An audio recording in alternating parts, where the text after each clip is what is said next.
Hello everyone, I am BowserJrXD. Welcome to the Jack Links 500 at Talladega Superspeedway, race 10 of 36 for the NASCAR Cup Series in 2026. Our third of these 6 Superspeedway races. Qualifying was rained out, so it sent the Beard Motorsports number 62 home, which had Casey Mears.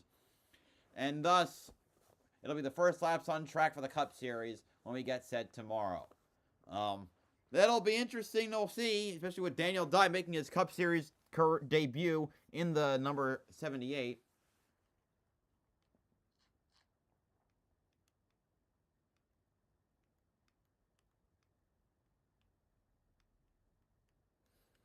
Bum bum bum ba da da dum bum ba da dum.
We are just waiting until, well, I'm waiting until we get back from commercial.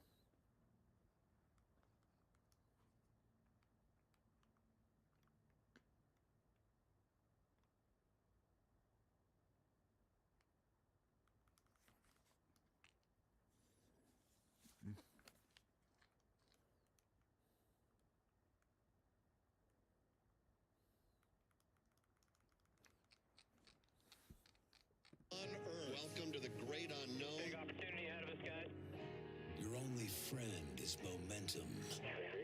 Your only guarantee, mayhem. Oh, roll, Ricky. Bunch of them here. This is the big one. Big damage. Holy. You okay? Chaos creates chances, and the unimaginable Reddish steals one. becomes the unforgettable.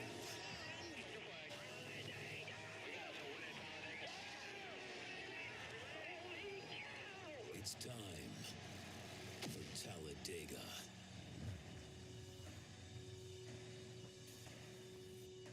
Fox Sports welcomes you to Talladega Superspeedway in Alabama and the Jack Links 500. Look at this crowd, not just in the grandstand, but the infield is packed with race fans. And they all want one thing. They just don't know what it is yet. Pick a winner. Go ahead. 11 different drivers have won the last 11 Talladega races. When this track opened, it took 13 years to get a repeat winner in the summer race. The one thing we know for sure is we don't know much. Hi, everybody. Mike Joy alongside Clint Boyer, Kevin Harvick, both of whom have won here. Speed and surprises. To me, that's Talladega. It is 100% Talladega. Surprises is probably the best way to put that. I can't tell you how many times I've driven up to turn 4 and even exited the corner and said, oh, I'm going to win this race. Oh, yeah. And the next thing you know, you have nothing. You are wrecked. You're looking for the tow truck. But I think today, you know, there are a lot of guys that need to win. I mean, we know that this is wide open. Joey Logano, Kyle Busch, Ross Chastain, list goes on and on and on. But it's so hard to make it line up to have everything go your way. Well, Kevin, we just talked to Chase Elliott, right, and Ryan Blaney down in the pre-race, and that's the first thing they said. You know, we have plan A to Z going on in the playbook, right? You just do not know. The rules have changed a little bit with the stage links. We don't know what that's going to entail and bring. A caution can throw this whole race for haywire. So plans and being able to adapt and overcome is what the name of the game is at Talladega. tell you how unpredictable this place is. Clint has won twice as many cup races here as Kevin. Harvick won in the spring of We 2010. almost won one Boyer together, won in the but fall of I thought we 2010 lost and by that 2011. We lost coming down to the out of the trioval right here, which is another great unique part about this racetrack. The start finish line out of the trioval almost to turn one. And that has changed the outcome of several races here. We'll talk more about that in a while. But right now, everybody in this place, and there are thousands of them, are waiting to hear these words.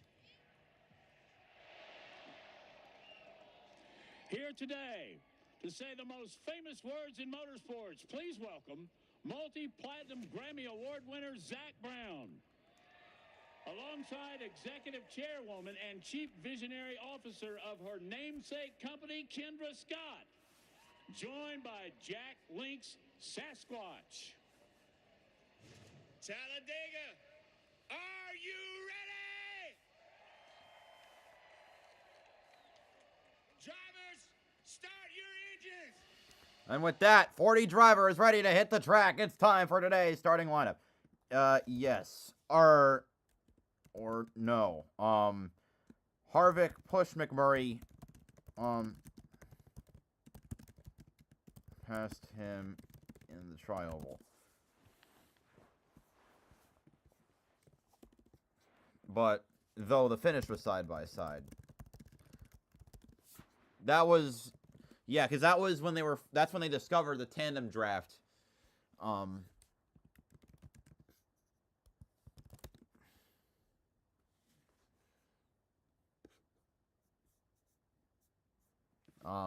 let me get the music, my starting lineup music.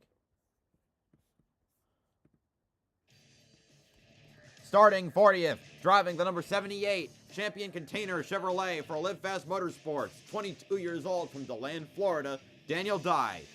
Starting 39th, driving the number 44, National Fire Prevention Association Chevrolet for New York Racing Team, 33 years old from Cedar Rapids, Iowa, Joey Gase. Starting 38th, driving the number 66, Knox Hydrate Ford from Garage 66, 31 years old from Knoxville, Tennessee, Chad Fincham. Starting 37th, driving the number 33, 1-800 Pack Rat Chevrolet for Richard Childress Racing, 21 years old from Menlo Park, California, Jesse Love.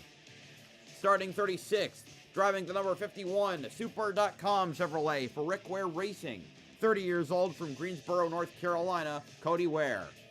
Starting 35th, driving the number 10, Grizzly Nicotine Pouches Chevrolet for Colleague Racing, 34 years old from Welcome, North Carolina, Ty Dillon. Starting 34th, driving the number 8, Cheddar Scratch Kitchen Chevrolet for Richard Childress Racing, 40 years old from Las Vegas, Nevada, Kyle Busch. Starting 33rd, driving the number 97 WeatherTech Chevrolet for Trackhouse Racing, 36 years old from Auckland, New Zealand, Shane Van Gisbergen. Starting 32nd, driving the number 88 Red Bull Chevrolet for Trackhouse Racing, 19 years old from Mooresville, North Carolina, Connor Zillage, the only rookie in the field. Starting 31st, driving the number 71 Gunk Chevrolet for Spire Motorsports, 41 years old from Glendale, Arizona, Michael McDowell. Starting 30th, driving the number 38 Aaron's Rent to Own Boys and Girls Clubs of America Ford for Front Row Motorsports, 26 years old from Huntington Beach, California, Zane Smith. Starting 29th, driving the number 4, Grillo's Pickles, Pabst Blue Ribbon Ford for Front Row Motorsports. 27 years old from Las Vegas, Nevada, Noah Gregson.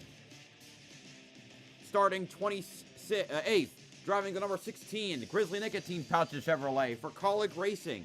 44 years old from Los Gatos, California, AJ Allmendinger. Starting 27th, driving the number 41, HaasTooling.com, Autodesk Chevrolet for Haas Factory Team. 28 years old from Ladera Ranch, California, Cole Custer.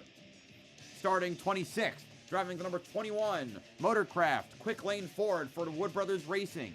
35 years old from Hendersonville, Tennessee, Josh Berry. Starting 25th, driving the number 22, Shell Pennzoil Ford for Team Penske. 35 years old from Middletown, Connecticut, Joey Logano. Starting 24th, driving the number 1, Jockey Ventricle Air Chevrolet for Trackhouse Racing. 33 years old from Alva, Florida, Ross Chastain. Starting 23rd, driving the number 42, Pie Barker Fire and Safety Chevrolet for Legacy Motor Club. 28 years old from Mooresville, North Carolina, John Hunter Nemechek. Starting 22nd, driving the number 47, Chef Boyardee Chevrolet for Hayek Motorsports. 38 years old from Olive Branch, Mississippi, Ricky Stenhouse Jr. Starting 21st, driving the number 43, Dollar Tree Toyota for Legacy Motor Club. 29 years old from Byron, Michigan, Eric Jones. Starting 20th, driving the number 48, Ally Chevrolet for Hendrick Motorsports.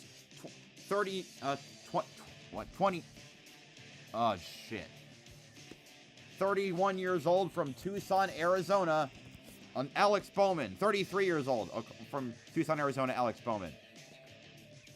Starting 19th, driving the number 34, Loves Travel Stops, Fleet Guard Ford for Front Row Motorsports.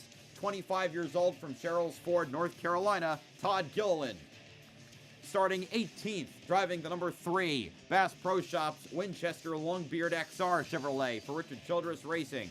35 years old from Welcome, North Carolina, Austin Dillon. Starting 17th, driving the number 35, Beatbox Toyota for 2311 Racing. 27 years old from Las Vegas, Nevada, Riley Herbst. Starting 16th, driving the number 7, Freeway Insurance Chevrolet for Spire Motorsports. 34 years old from Monterrey, Mexico, Daniel Suarez. Starting 15th, driving the number 12, Worth Ford for Team Penske. 32 years old from High Point, North Carolina, Ryan Blaney. Starting 14th, driving the number 20, Ream Toyota for Joe Gibbs Racing. 31 years old from Norman, Oklahoma, Christopher Bell. Starting 13th, driving the number 2, Menards Frog Tape Ford for Team Penske. 27 years old from Mooresville, North Carolina, Austin Cindric. Starting 12th, driving the number 77, Chili's Ride the Dente Chevrolet for Spire Motorsports. 23 years old from Portage, Michigan, Carson Hocevar. Starting 11th, driving the number 60, BuildSubmarines.com Ford for Roush Fenway Kozlowski Racing. 35 years old from Berlin, Connecticut, Ryan Priest. And now, folks, it's time for your top 10 starters.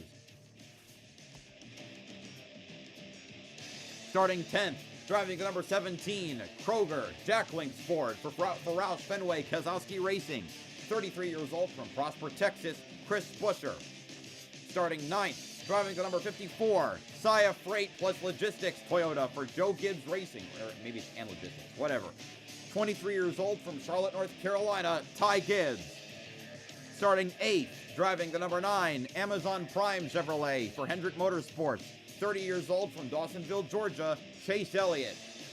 Starting 7th, driving the number 24, Form Energy Chevrolet for Hendrick Motorsports. 28 years old from Charlotte, North Carolina, William Byron.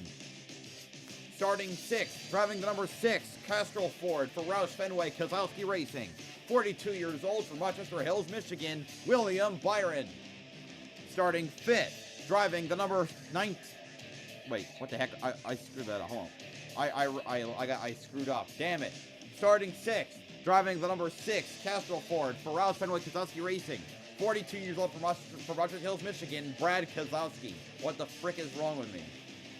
Starting 5th, driving the number 19, Bass Pro Shops Toyota for Joe Gibbs Racing. 31 years old from Mitchell, Indiana, Chase Briscoe. Starting 4th, driving the number 23, Bass Pro Xfinity Toyota for Joe Gibbs for 2311 Racing. Damn. 32 years old from Mobile, Alabama, Bubba Wallace. Starting 3rd, driving the number 11, King's Hawaiian UBE Coconut Rolls Toyota for Joe Gibbs Racing. 45 years old from Chesterfield, Virginia, Denny Hamlin. Starting on the outside pole, driving the number 5, Valvoline Chevrolet for Hendrick Motorsports. 33 years old from Elk Grove, California, Kyle Larson. And on the pole, which was decided by metrics after qualifying was rained out, driving number 45, Rockstar Energy Toyota for 2311 Racing. 30 years old from Corning, California, last week's winner, Tyler Reddick. That is the starting lineup for today's Jack Links 500.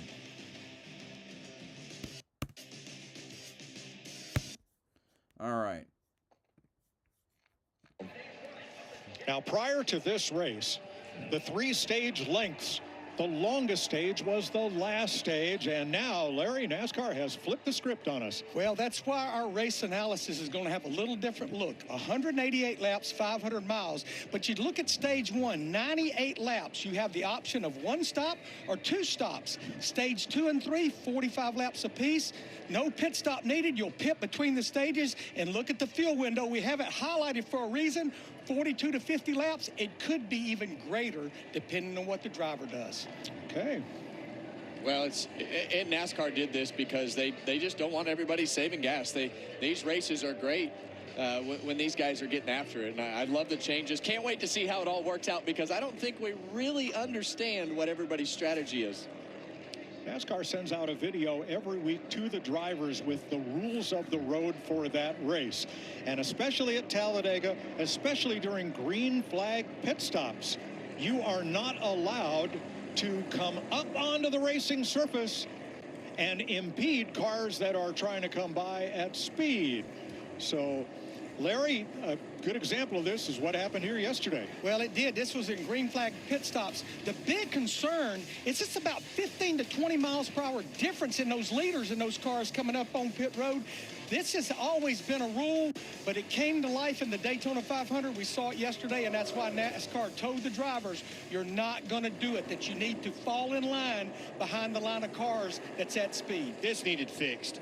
There's no way you'd convince me to go out there and do that. You want me to pull up in front of this pack run, and it sometimes can be even faster than 20, 30 mile an hour. And by the way, there's not just one of them either, the whole pack. Yeah, and that was always something that I'd never liked about the racing that was going on. But blocking has become a key part of what we do. The guy that wins this race today is most likely going to make a great block. The guy that gets crashed and doesn't turn out okay is probably going to make a bad block. But I think that NASCAR just had to step in, say this is too far, we're going to get somebody hurt. Love the change. Well, at the end of the day, there's a difference between blocking and impeding traffic. Impeding is certainly pulling out in front of them, purposely slowing them down and making them a decision, putting them in a decision that's harm's way.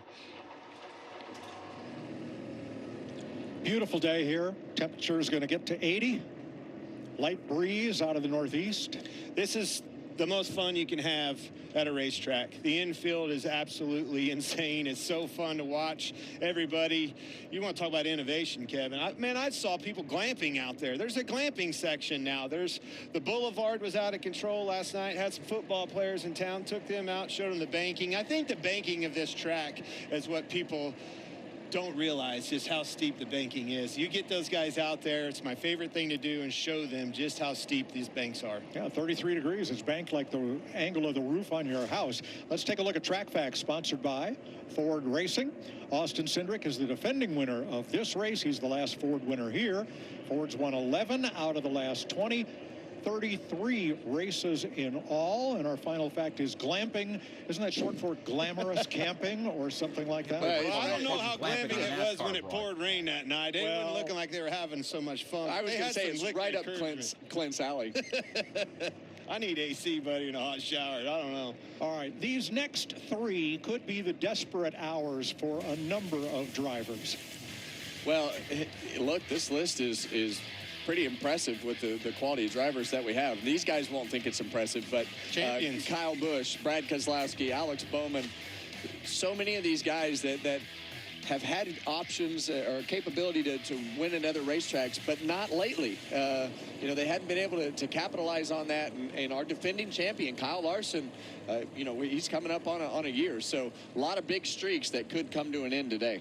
Kyle has always had trouble on these super speedways. They give him fits. He's always right there, finished second here before, but just hasn't punched and got that win, off his back. First time, it could happen right here today, starting up front. And those aren't the drivers that could win. That list is a whole lot longer. Those are drivers that expect to win. Now, there are track trucks out near the entrance of pit road, and they are looking for weepers up through the asphalt from overnight rain. So a little bit of sweep up being done there to make sure that entry to pit road is dry. It's very important, because it affected this race a year ago. Shane Van Gisbergen, you saw the left side, Scott, on a weeper right there on that yellow. And as soon as he hit that water, the car spun sideways and brought out a caution. You could see it right there, the water spray. Yeah, and it gets in those seams on the racetrack and just kind of builds up. And then as the moisture or the temperature comes up, the moisture starts to push out from underneath that asphalt. And you see exactly what you have right there. So you have to be aware of where those are to make sure that you don't get in them. All right, we got a couple of pre-race pep talks. You see some of the weepers there up through those seams in the asphalt. Down, that's off the racing surface, what you just showed. We have Brad Keselowski and William Byron. Keep you posted as best we can on what's going on in here, and taking care of fuel when you can. You betcha, buddy. Have a great day as well. We'll see you here in a little bit, and keep you posted. You can see a lot of things I can't, man. I'm counting on you guys to relay. Well, I never like to absolutely 100% depend on a spotter, but they have to lean on that spotter a lot today. Let's hear what William Byron has to say. All right, we got a good-looking car, new primary sponsor, so it's a fun day to go get a win. Execute, communicate, work together. Yes, sir. Appreciate it. Have a good day, guys. Execute all day. This is hard to do. Communication, listening to that spotter, believing in him, trusting, being very decisive and precise. When he says clear, you have to do it immediately because that hole will dry up. Here we go. Gotta love this place, Kevin. All right. Holy crap, we all have their shirts off. 188 laps around the 2.66 mile super speedway. They approach Into the middle of tri-oval. tri-oval.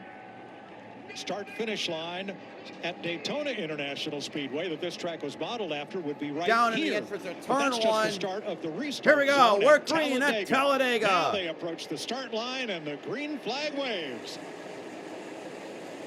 And don't forget when qualifying canceled yesterday, they haven't been in these cars one time this weekend. Larson on the inside takes command. What the? Hope it turns. Well, and right now, at the beginning of this race, you're going to Goes up to probably block feel the the car top lane. bottom out when you get to the other end of the racetrack down here in 3 and 4. Third lane starting Big to bump form where way in the haulers back, go led by across the Kyle racetrack. Busch. You'll see them come up on that right there. So there it is.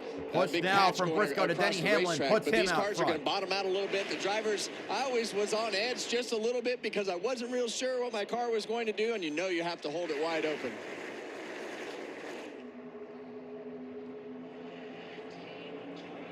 Down the short chute into the 18-degree banking of the tri-oval.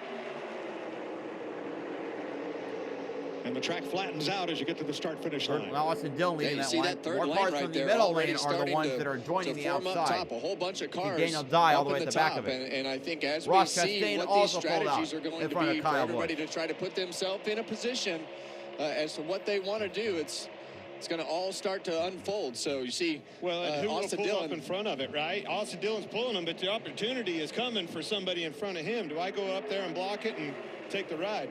The bottom lane has a noticeable gap. No one's going. Yeah, and those guys have come from the back of the pack. That's like lane coming hard with Austin Dillon. Lee's still leading it. A lot of those cars up in that top lane, Austin Dillon, all started towards the back of this pack, 24th for Ross Chastain. So they've made their way to the front quickly. Austin Dillon from 18th to 5th on the outside with a pack of Chevys behind him. Here he comes. He wants to lead this thing. First, they're continuing to push out And you Denny see Hamlin. two teammates Gonna down pull on out the to the bottom middle. down there, and you see Chase Briscoe actually pull out. I don't think that was on purpose. Either Denny got loose getting into the corner or something, and he moved up to keep from running him over. Denny Hamlin in the 11 leads the first 2 laps with his teammate Ty Gibbs on his bumper. Middle lane Toyota Chevy, outside lane Chevys. Yeah, and right now, that's as many cars in that top First lane as stage, you'll as I probably mentioned, see they've here altered all seats. day. First stage is in over that half third the lane. race. Now, one thing that will do when you see it like this is it can gridlock if they're 3 wide. Not really a chance for any momentum and a pull off of any other car for anybody else. It'll stall out. We've seen this before.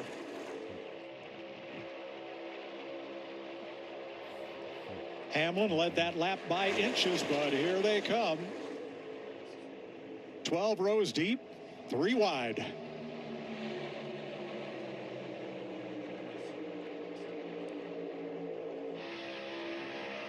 gyro cam on Larson's car, showing the You banking. got the gyro cam here. You can really get a sense of how steep that banking is with this camera in Kyle Larson's car as we ride on board the Valvoline camera here. Yeah, look at that. Level right back out. And this part right here through the tribal is actually pretty Briscoe, tricky, the current Clint. You know, leader, that blocking very bottom multiple lane actually lanes. doesn't have as much banking. A car really will get light as you go Austin through Dillon there. with a run if to the somebody's outside. tucked up right behind you and the way that you transition Now in two- and out of that front two trial side bump by on side. straightaway. On the bottom lane, yeah. Now Briscoe went up top, then came back down to cover, and in doing so almost lost the lead to Austin Dillon, who's coming hard on the outside.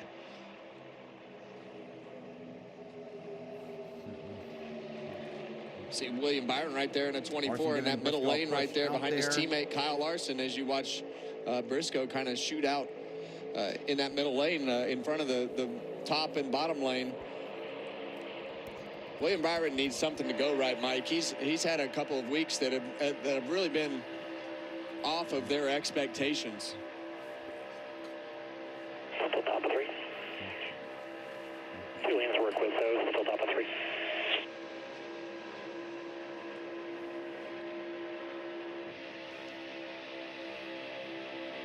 Here's Kyle Larson's radio. How much throttle is he running in front of me? A little bit less than us. Remember to keep them tight behind you. It's not about the gap ahead, it's about the gap behind. Keep an eye on that throttle percentage. This is the I've guy never that's seen this leading much the middle separation line. in the Kyle next Larson generation is only Talladega. at 50. That's Like, half distance, throttle. distance from car to car. Even fuel. And I think weird. right now, you know, everybody's trying to understand exactly what they need to do for this really odd length 98 lap first stage. And you know that they're going to have to make pit stops and they're going to have to do all those things. And I think right now, everybody's playing that cat and mouse game as far as whether they can stop once, twice, Hamlin, whatever Briscoe now whatever the the top strategy two is. But I can up promise front. you the one Ty on the Gibbs left now second on is the going to go inside further lane. than the one on the right, Clint. Yeah. I think the math checks out, bud. And that's the hard part about, as we ride on board our poet cam here with Austin Dillon, that's the hard part about leading these lanes. Yeah, it's great, you know, for the three guys that are up here leading these lanes, but it is definitely not as efficient, is it, Larry? Yeah, to make this on one stop, remember that was one of the options.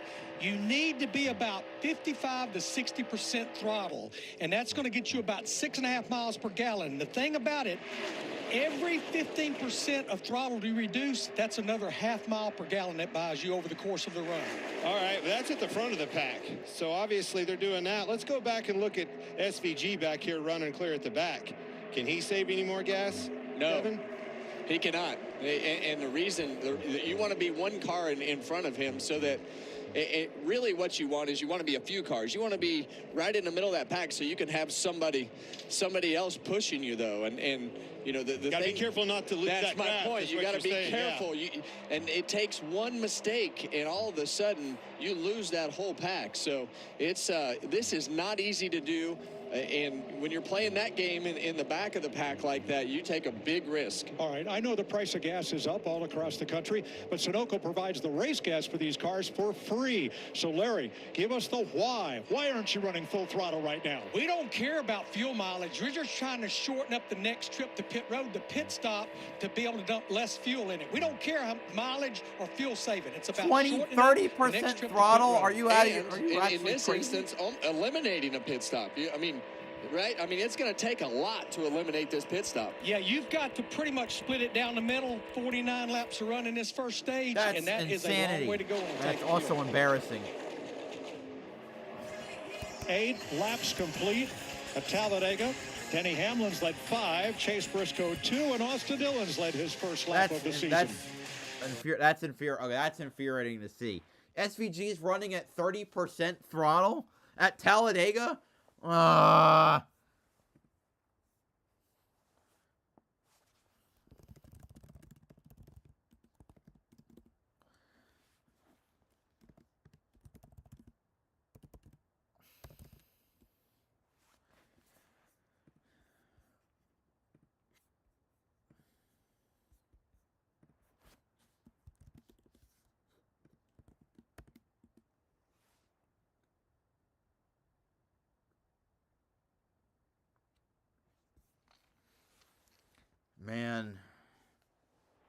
It's not the stage length. It's the aerodynamics of the car.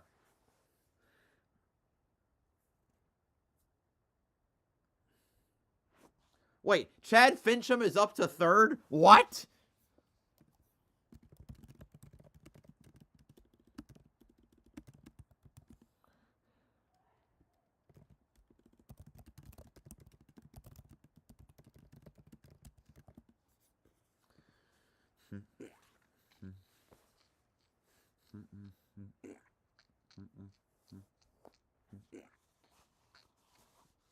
Boy, MBM Motors, well, I mean, it helps when no one's running at full throttle at all. But I think Chad Fincham just is leading the race.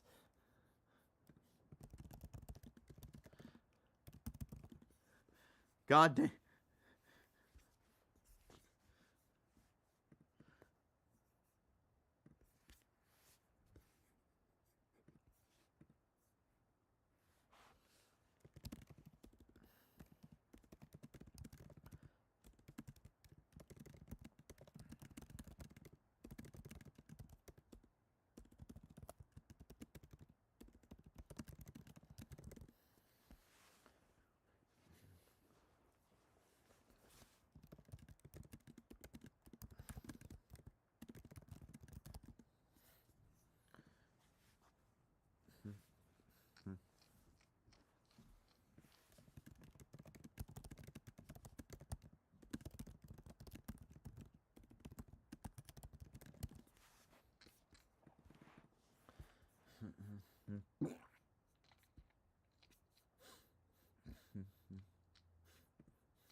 On Fox.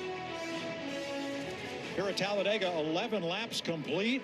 Knoxville, Tennessee's Chad Fincham has taken the Carl Long number 66 to the front of this race. He began racing at age 6. He was a Bandolero national champ, won in ARCA in 2016, and this is his second start of the Cup season. It's the first time he's led a Cup race. Probably the first time he's led a NASCAR race. Jamie.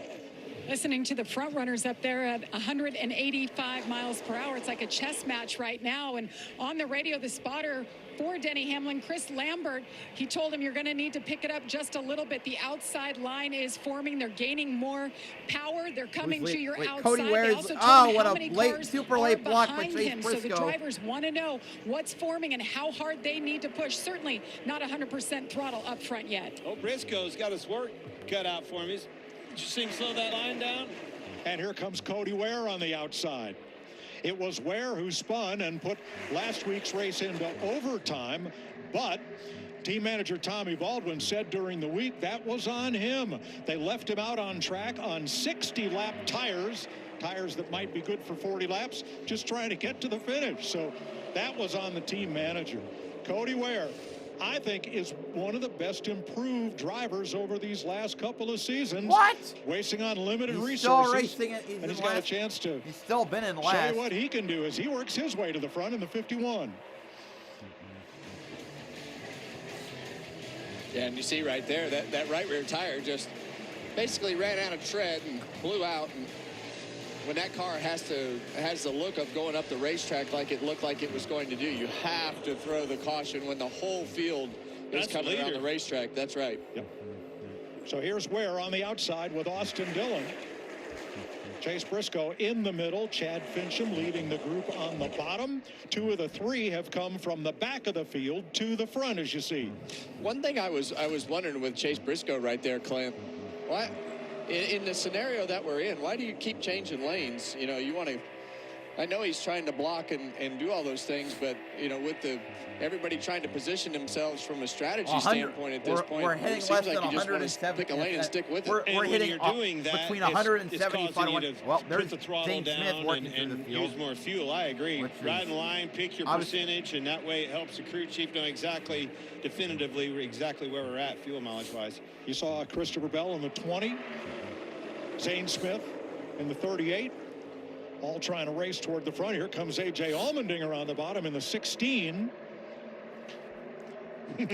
And Daniel Dye driving the 78 for B.J. McLeod, Larry. Yeah, Mike, the Toyotas are being told we need to pick the pace up a little bit. But Daniel remember, Dye. if you want to do this on Another one of one those stop, quick cars trying to you work can out. only dump one can. Holy, oh, we got a breakaway at the front. Toyotas. The Toyotas and Chad Fincham. Except he might run out of gas earlier, so I don't know if I want to be stuck behind him, so I'm guessing the Toyotas will probably drop him at some point. Yeah, and you can see right there, there's the traffic, Clint, the congestion, and from the driver's seat can be so frustrating when you know you have a really good race car and you look around and there's nowhere to go and your options, and especially with this car, when everything gets packed up and you're at the back of the field like Bubba is right now. At some point, you're going to have to play that track position game and get yourself towards the front of this pack. We've got a breakaway. 8 cars at the front of the field have taken off. Single file. We may be separated into 2 packs by the time we come back. 16 laps complete at Talladega.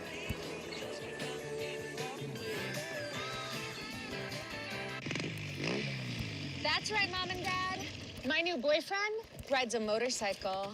Oh, it's just a cruiser for unwinding on the weekends. Protected by America's #1 motorcycle insurer. How responsible. Very sensible. And he has a tattoo. Temporary for my niece. She insisted. Oh, it's cute. Well, guess what, Mom? I chopped my hair off. Well, I stand corrected. It's lovely. No, it's not. Super cute. Very in right now. That's my rough and tumble little girl. This is Arby's quarter-pound pulled pork and chopped brisket. Both are smoked slow for up to 13 hours. Tender, juicy barbecue like this isn't magic, although there is a lot of smoke involved. Poof! Arby's, we have the meat.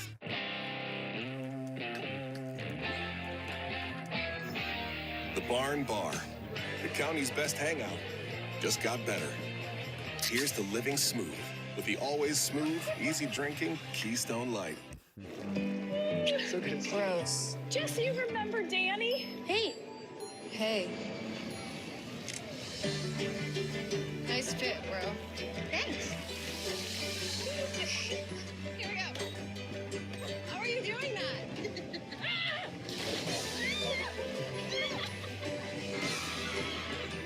4 parks, 1 vacation that changes everything. Universal Orlando Resort. Nothing stops Ram. That means we deliver knockouts. Boom. Welcome to the jungle! We don't just ride the bull. We are the bull. We're light duty, heavy duty, Hemi D8s, Hurricanes, and Hellcats. And we're backing them with America's All right, best the 56 powertrain got winning dropped, warranty. as We're expected. UFC fighting, donut making, NASCAR winning Ram. We're never gonna be something we're not, because nothing stops Ram. Chicken Al Pastor is back at Chipotle, where fire meets flavor, where heat meets pineapple sweet, where chicken meets the sizzle of the grill, and where fans meet their favorite. Chicken Al Pastor, where fire meets flavor. NASCAR on Prime is back. Light 'em up. Kicking it off with the Coca-Cola 600. Nashville and Michigan. Pocono finishing huge in San Diego. 5 Cup Series races. NASCAR, it's on Prime. Come on. NASCAR on Fox is sponsored by Progressive Insurance, revving up the savings on home and auto insurance.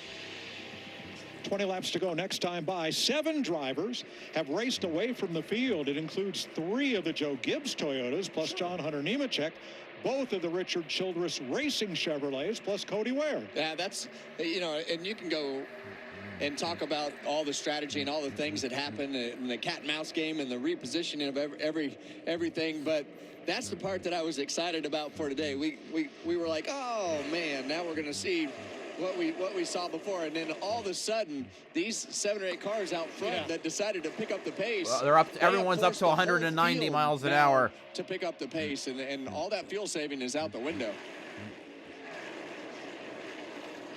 Let's check with Regan.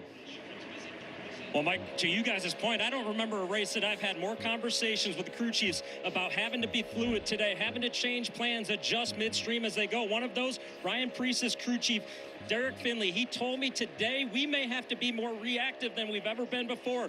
Take a listen to this radio. His plans may be getting ready to change. We just need to know what our game plan is going to be as these guys have averted and started pushing feet. So if we need to go, you're just going to have to keep relaying me, or if you want me to stay calm, I'll stay calm. Yeah, we're right there with all the Fords. Don't want to do anything different right now. We've got all of our friends with us. We will relay if there's any change there. Well, he's certainly got the right sponsor. If you're going to try to sneak up on the competition, building submarines. BuildSubmarines.com, Cam, on board Preece. I can tell you this. I know they're talking about not wanting to do anything different, but fact of the matter is they are doing something different to keep up with that front pack because they picked up 3 seconds. I think they're forced their hand, right? Yeah. From 17th to 22nd is where most of those Fords are. Let's go up front to Denny Hamlin and listen in on his radio. We don't need to worry about undercutting each other. We just need to all run it out here. Be on the same strategy. Run it hard. 19 wants to connect on exits. If you'll help back up for him getting square connected on exits. You know, guys, I've been doing this broadcasting 26 years, and in 18 years as a crew chief, I have never, to Regan Smith, seen a playbook this big for one 500-mile race. But to Regan's point, I talked to Alan Gustafson, Chase Elliott's crew chief, the winningest crew chief active in the garage area. He said, Larry, everybody in here came here with a plan. We have no idea if our plan's right, but we have to be smart enough to adjust based on the competition. Well, that's what's fun about it is, you know, trying to outfox the competitors, and those competitors are usually manufacturers, and then within your own walls at your organization, whether it be Gibbs or 2311, they're united. Hendrick, Penske. Well, the cool part about it to me, Clint, is that they made this stage so weird, and now everybody's got these different theories, and you see all these different things that are going to play out down the road. So I love that. Well, here's a different theory from that Rockstar Energy drink Cam on board Tyler Reddick. He started on pole. He has faded back to 37th place, but he has the Xfinity fastest lap of the race at 192.3. The big question right now is, when will they pit, and how long will they have to be stopped for?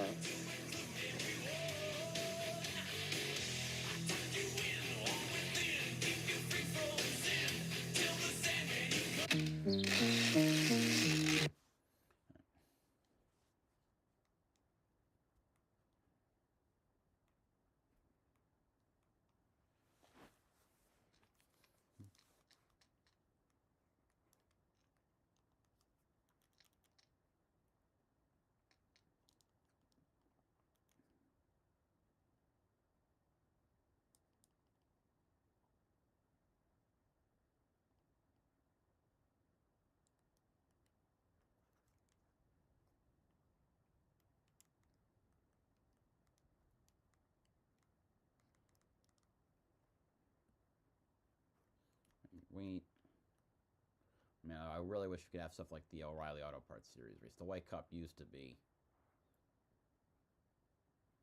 Now, once they're back up to speed, it's a lot harder to make moves that get you towards the front. This is just because of the aerodynamics of the cars.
The leaders of the second pack seems to have almost caught the first one.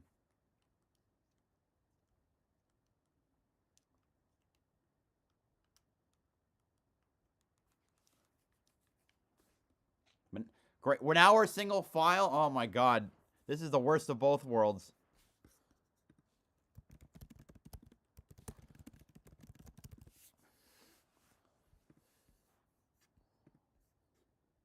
Oh, shite. I fixed it. Wait, the leaderboard hadn't updated the whole time? Are you kidding me?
Are starting to show themselves.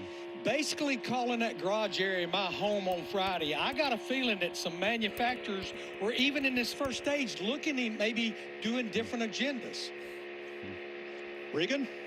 Well, Mike, one strategy that I know that a team or a crew chief doesn't ever want to hear is what's going on with the 45 of Tyler Reddick right now. Just a few laps ago, take a listen to what he radioed to the team as the pace started to pick up. Power just really inconsistent. I don't know if it's the nose like stalling on the ground or something. It was very strange, that higher pace. But just like the engine, I don't know, it's just doing some weird stuff. It was doing weird stuff at that higher pace. Power kind of going in and out. It's always weird when the cars are spread apart like this, and then you get some spacing, and then you get somebody behind you and you pull up, and I don't know, Clint. I think a lot of that is probably just the way that the wind is buffeting around in the scenario that we're in right now, because the pace is actually up pretty high as we ride on board our Toyota racing cam right here with Riley Herbst. So you see Reddick back there, but listen to the pitch of that car, and you hear that, and you get used to that pitch, and when the air is moving around and those runs are coming at you in a different way, that scenario you were talking about, that pitch changes. And when you hear that, you think immediately something's wrong with this engine. And I always told him my engine ran bad anyway. Why? Well, I wanted a better engine. Okay. We had to keep them on their toes, The Mike. squeaky wheel gets the grease, yeah, Mike. keep them working. So I always told him my engine was terrible. You must have been such a treat to drive for. Well, fire and pit crews, engine builders. We got to keep them. We got to keep everything high level. Hey, it worked. Denny Hamlin started third, Chase Briscoe fifth, Ty Gibbs ninth, and John Hunter Nemechek 23rd. Those are the four Toyotas out front. Then the Chevys, Cody Ware, Kyle Busch, Austin Dillon, and Ty Dillon and A.J. Allmendinger for Kaulig. So 5 Chevys in a row behind them, though there's a gap that second group is trying to fill right now. Yeah, and when you get those, let's see, there's 7 cars in that front group. 7, 8, 9 cars right around there is about where you can optimize the cars being able to have the maximum speed to where you don't have that accordion effect. So that first group's got a nice number of cars in it to be able to do that. You start seeing them pit crews get up, get stretched, get their helmets on and on the ready. Tells me action's fixing to pick up on pit road for some of them. And let's face it, and we've talked about this with Ryan Blaney's team and so many other teams as we've gone through the first part of the season. Today, I mean, there's a great possibility that this whole first stage runs green. So you make a mistake on pit road, you're going to put yourself in big trouble as you go through the rest of the day. Certainly. When these cars are out here running, covering a football field a second, any miscue on pit road can take you out of that front pack and put you all the way to the back.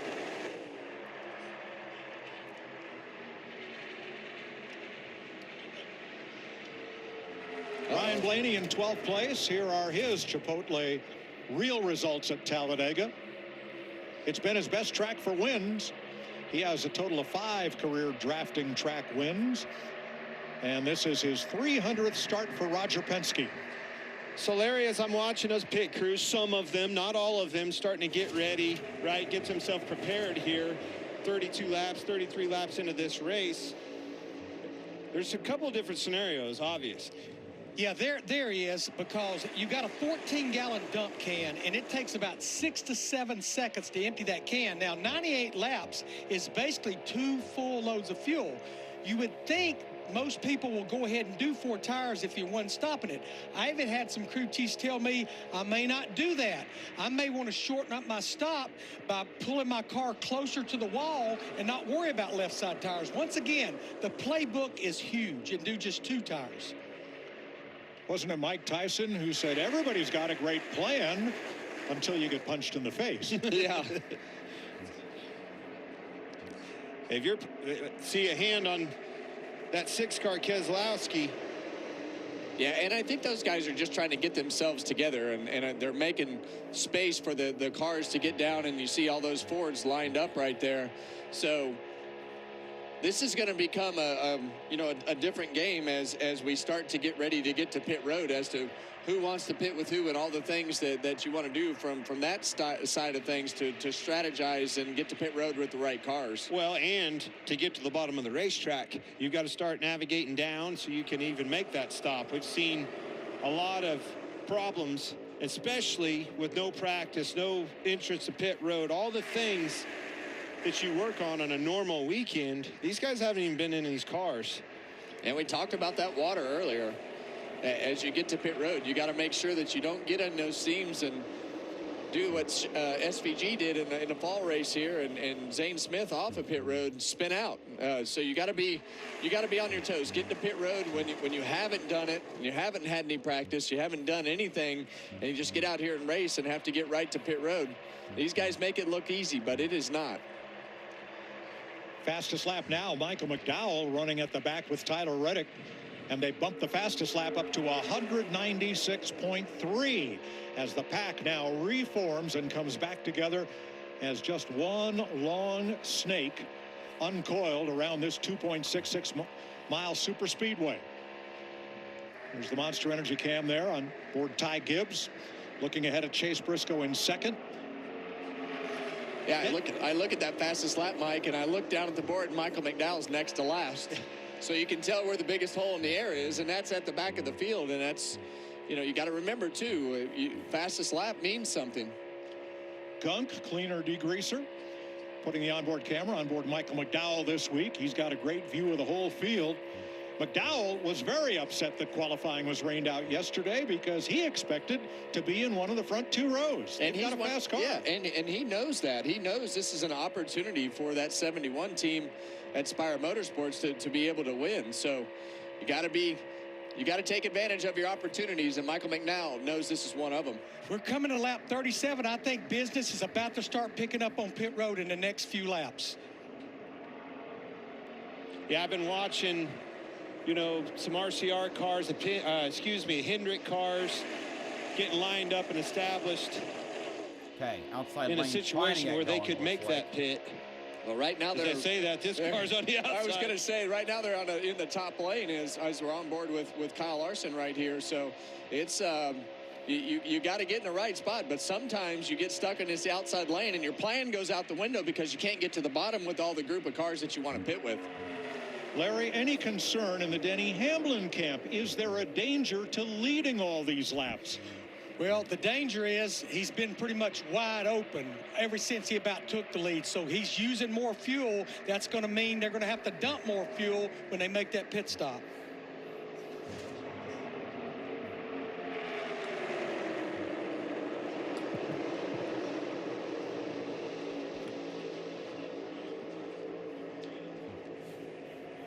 Yeah, and I think anything that, as you see that front group start to spread themselves out again, you've got the middle of the pack kind of. Next 4 mixed up back in the middle, but this front group has been pretty consistent, wanting to put themselves and keep themselves out in the front. Yeah, there was a big group coming hard on the outside, looking to move that bottom lane to perhaps set up for this first stop of the day under green.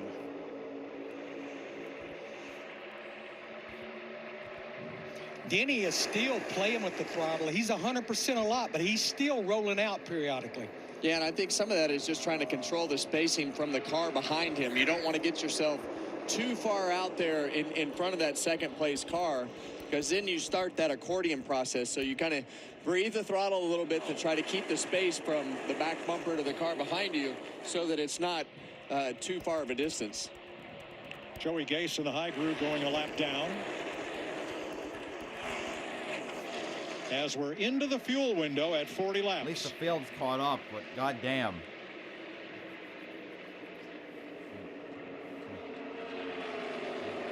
Seeing that whole group now start to form back together. Doesn't take long for it to all get back into one pack. Priest and Keselowski moving to the high side. Oh, we got a... Oh. Comes Ty Dillon. One guy, Ty Dillon on his own. Well, he's screwed. By himself and without a drafting partner leaving pit road. Yeah, that is definitely not how you want to plan it out, to come to pit road by yourself. He running on his own. Possibly an issue with that car, or very conservative strategy, not wanting to pit with everybody else in case they have an accident or something along those lines. Or perhaps a missed signal. We don't know. There we go. Seeing hands out the window on the leader, Denny Hamlin. All right, looks like those Toyotas are stopping, and I think those Chevrolets in the lead pack may be coming with them. Yeah, sometimes you form new dance partners as you go throughout the day, but it looks like they're going to come to pit road. No mistakes. You got to get on the pit road. Don't run into anybody. Stay out of the water. All right, the Don't Toyotas. slide a tire. The Joe Gibbs Racing Toyotas, Cody Ware, Legacy. 8 cars come to pit road. Kyle, but essentially the pack that was running up front for the longest time has pit. And that moves the Fords to the front of the pack, led by Ryan Preece and his team owner, Brad Keselowski, in the 6. See a lot of smoke out of that 19 car right there. Now the cars leaving pit road will be pretty well formed up together. And they include the Toyotas and the RCR Chevys and Collin Racing and Rick Ware Racing. Hey, Mike, they did exactly what we anticipated. Fuel and 2 tires. Denny Hamlin, too fast entering pit road. Well, this is exactly what we talked about getting to pit road. You cannot speed getting onto pit road. You can't slide through your pit box. All these things that just happened in that first cycle of pit stops, now you're behind the 8 ball for the rest of the day. And the worst of it is, if we stay green, he is going to have to come down pit road for a penalty drive at 55 miles an hour while everybody else is doing 192. Another penalty, a safety violation on Chase Briscoe. Yeah, this is He was that first box, came in and slid. I saw it was a long stop, and watch this. See, he's on the outside. Oh, man, hits the tire, wipes out the carrier. Guy's back up on his feet, but he totally missed the box coming in. Yeah, this is definitely quite the diabolical situation for Joe Gibbs Racing. Just a disaster on that first pit stop. 2 of their 4 cars having trouble. Briscoe had trouble on a green flag stop at Daytona in the season opener as well. And this has really been the story of the year for the 19 car. They've had some trouble with some parts and pieces, but it's just these mistakes that happen during these races that take them out of contention every single week. And now you've got a mistake and a penalty on top of that. Well, as we said in the open, rule number 1 of Green Flag Super Speedway Racing is make no mistakes. Don't beat yourself, Mike. Fords at the front, 5 of them. RFK, the Wood Brothers, Penske, and Front Row. Then a big group of Chevrolets and Bubba Wallace's Toyota.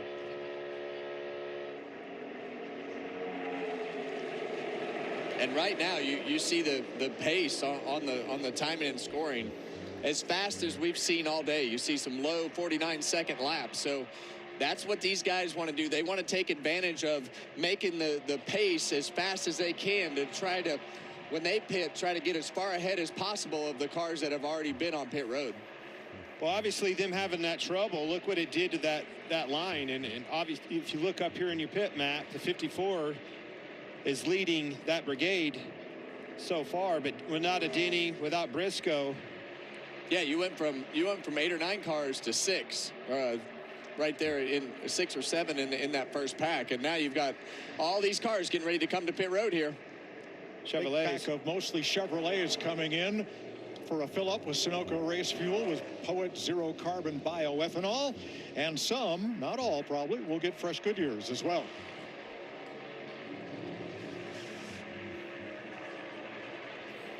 Trackhouse and Hendrick in, while the Fords continue to run long. All right, Hendrick cars. Kyle Larson stop, right sides, and they're going for 4. Interesting strategy.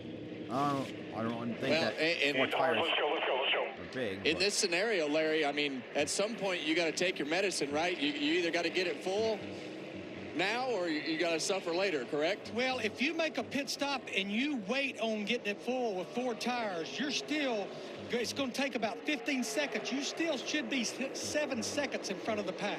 And you can see them blending back up. That's that original group. The 54 okay, there's the is leading Toyota it gang in Gibbs, catching up on the Chevrolets. and there's the Chevrolets coming on, blending up. But this race has fallen right into the laps of the Fords by design. Evidently, they're not losing any time to the cars that have stopped, so they're still out there.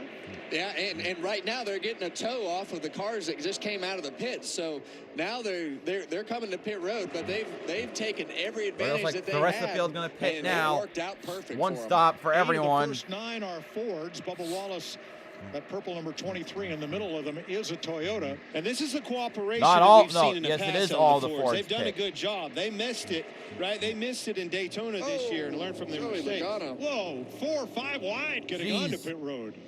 And some other stragglers. Let's see, you Bubba see right Wallace here, there for are Bell, some Connor Chevrolets and a Zillich. Toyota right there. I think I saw Cole mixed in Custer. with this group. So that's a lot of cars to get to pit road right there. Cindric just got a big bump. Yeah, Oh! he missed his pit. Missed it. Oh, God. Gregson got into the Cindric back of misses his him, pit. and he was unable to get to his pit stall. Damn, Yeah, it's not that's a every day danger that having you too come many down pit cars road on 3 pit wide. road. You see another mistake in the first pit box right here. Is Priest. Didn't get the fuel in it all the way. A lot of odd exchanges right here with all the mistakes. Several and cars still have everything not that pit. we've Tyler Reddick. talked about not doing, but Ryan Priest, I don't know how much fuel they got in that car, but he backed up to fuel it some more. Tyler Reddick. 4 cars have not. No, You practice all have not week had and their you pit plan stop. all Cindric season hasn't for pit this. yet. And look at the difference in the closing rate Reddick as the hits cars pit at road speed along with come Flores and Herbst. zooming Joe around the cars currently that the leader. just Here, left Chastain pit road. leading Remember, you're not the allowed to Chevrolets. blend back up in until you are at race speed, so that you don't And Ross impede Chastain takes the cars on provisional racetrack. lead. Well, the thing that we've learned, guys, is we saw 3 different strategies, and they all came back out on a racetrack right together. Another Daniel Suarez started to leave his pit. They went, no. Made him back up, tightened the wheel, and away he goes. Yeah, and Austin Cindric back on pit road Chastain now gets from booted out of missing the his way, pit and box Ty all by Gibbs to himself. the So, lead. another situation. And those are the mistakes you see. Again, no practice coming Ross on the will pit settle road. We back saw in some the of 5th that, saw position. Speeding, the fundamentals. Gibbs, is a little Nemechek, bunchy at this Busch, place Allmendinger, with all this Chastain. hectic, crazy stuff going on. Where are the All Chevrolet? right. I can't believe the number of problems we've had on this first pit stop. It's the pit crews and it's the drivers. I can, Mike. I mean, it puts the pressure on them, and you drop the ball right with the fundamental things. You overlook them. Yeah. Well, wait a minute. You haven't heard all of it. Zane Smith, uncontrolled tire. Riley Herbst, speeding. Daniel Dye, speeding. Chad Fincham, speeding. Wow. When the pressure's on, it gets tough here at Talladega. 49 laps complete. Ty Gibbs is the leader.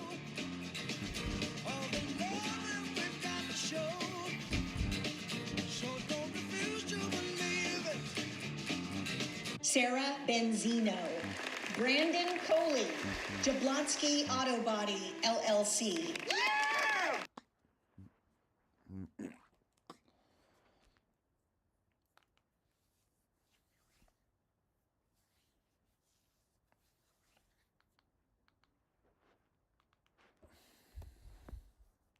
Could do business with you. Or we can look at some investment options for you. Works for us. The right money moves aren't as absurd as you think. In the movie of your life, you're the director.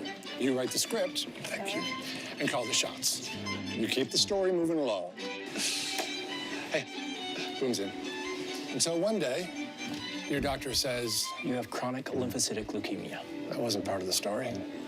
For CLL, my doctor recommended Calquence. Calquence is the first and only BTKI to offer 2 approved all-oral chemo-free options, ongoing treatment with Calquence, or fixed-duration treatment when combined with venetoclax. Calquence can cause serious side effects which may lead to death. This includes serious infections, bleeding problems that may increase with blood thinners, decreased blood counts, new cancers including skin cancers, heart rhythm problems, and liver problems. Tell your doctor right away if you have flu-like symptoms, blood in stool or urine, fast or irregular heartbeat, dizziness, feeling faint, chest discomfort, shortness of breath, stomach pain, dark urine, or yellow skin. Calquence may harm an unborn baby. Ask your doctor about pregnancy and breastfeeding. These are not all the side effects. Use sun protection. And action. Ask your doctor about Calquence. If you can't afford your medication, AstraZeneca may be able to help. Here's what we'll say about the road to greatness. The name Ford is synonymous with desert racing. You gotta keep pushing. The desert's not gonna let up. It sure isn't paved. It's a challenge just to finish.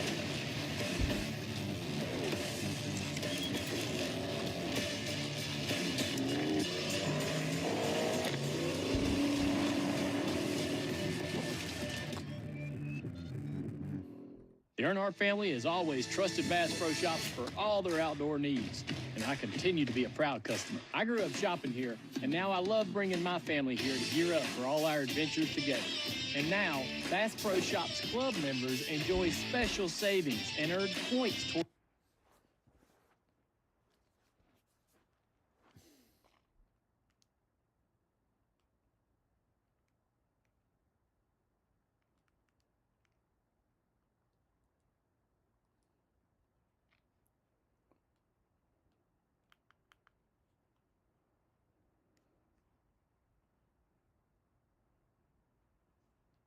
We're back.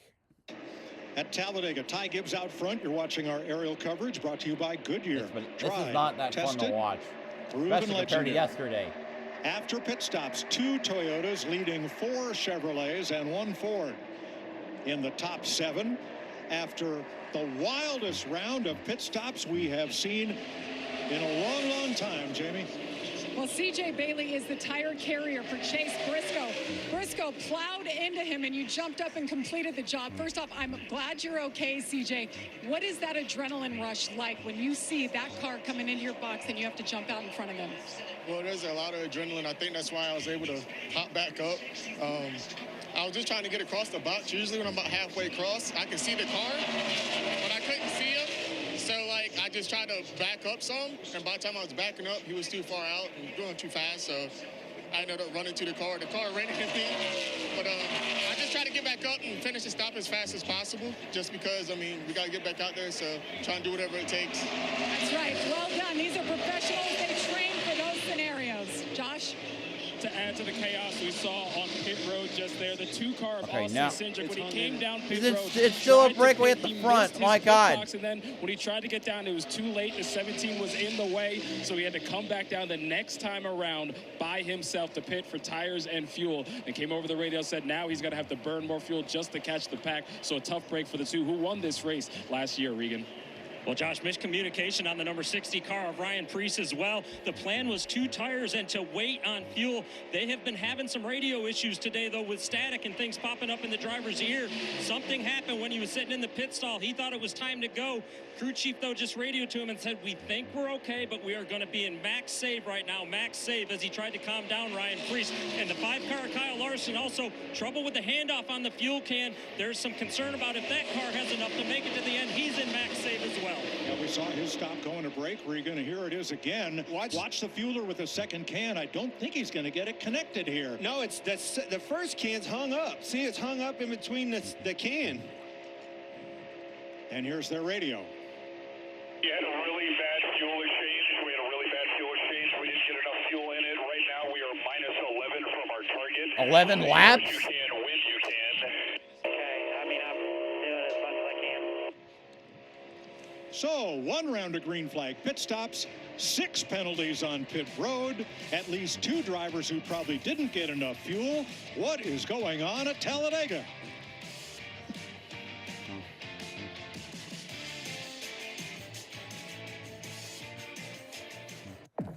To tell you the truth, we could take or leave the extravagance, the attention, the celebrity, the bragging rights, the bravado. Because all we've ever really wanted is for every Ford driver to feel this.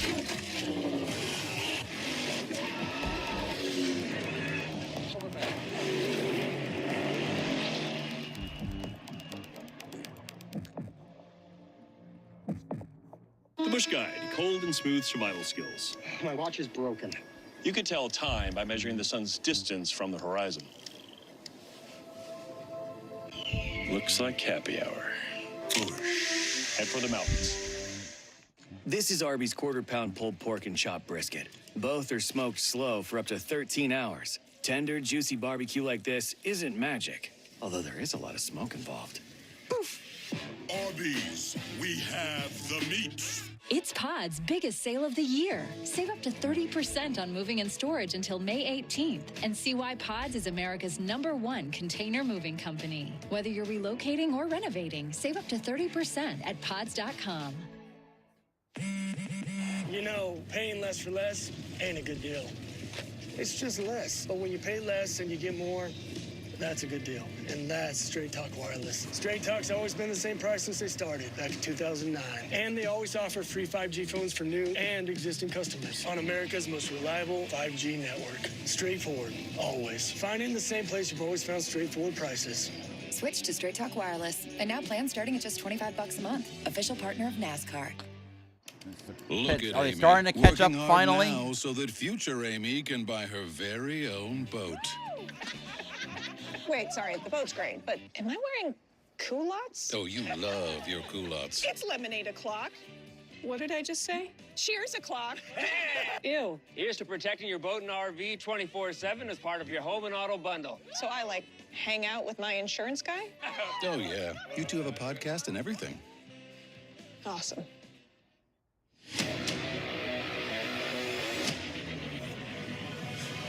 When the All-Stars come to town, you don't stay home. On May 15th through 17th, you gather the crew, you pack the cooler, you make it a monster weekend. Tailgates, free fan zone fun, and the NASCAR All-Star Race at Dover Motor Speedway. This is the weekend everyone talks about. Get your tickets today at DoverMotorspeedway.com or call 800-441-RACE.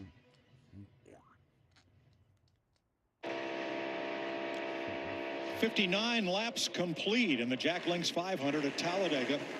Ty Gibbs, just 2 races. All right, Fields is now together again. Somewhat landmark. There's First coming up career on win. Denny Hamlin, who's going Now to be he's a gotta lap come up down. and pass Denny Hamlin, Joe Gibbs Racing's lead driver, who, because of the penalty, would go a lap down if Gibbs makes the pass. They ain't going to make that pass. We're going to pick him up and help him. Yeah, and right now that's Denny. It worked out for Denny Hamlin to be able to have that happen with Ty Gibbs and that 42 of John Hunter Nemechek in the scenario right now. So he wants to do all he can do to keep himself right there in front of Ty Gibbs to stay on the lead lap. Well, here's who's not part of that plan. 71, Michael McDowell. He's bringing those Chevrolets around the outside and is going to pass all those Toyotas if he can. They're running Let's not breathe full a minute. throttle. They're around 180 to 185. Stop. We got about a third of the field that did Oh, right come on. sides only. The rest did 4. Tires are really not an issue. Those pit stops happen between about lap The leaderboard 41 is and not 48. updated properly the Depending whole time. on what they're saving, I think some of them are going to try to make it to the end. Some of them can make it to the end, but don't rule out flipping the stage, which what that means is coming to pit road before they close it with 3 or 4 laps to go, just to shorten up that stop at the end of the break.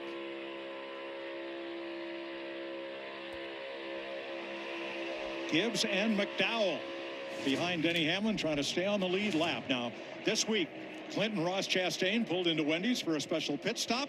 Ross brought his Victory Lane watermelon smashing expertise to celebrate the launch of Wendy's Watermelon Lemonade and Watermelon Sprite, available starting tomorrow. SVG and Connor Zilic had a front row seat for all the fun at Wendy's.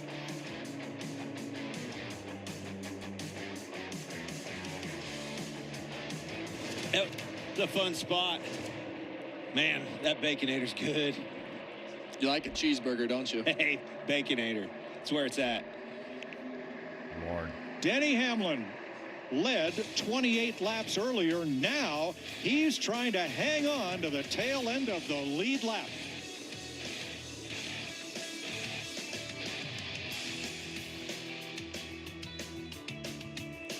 Chili's wanted to reintroduce the Presidente Margaritas to a race car audience, but that was pretty complex, so we came up with the catchy line.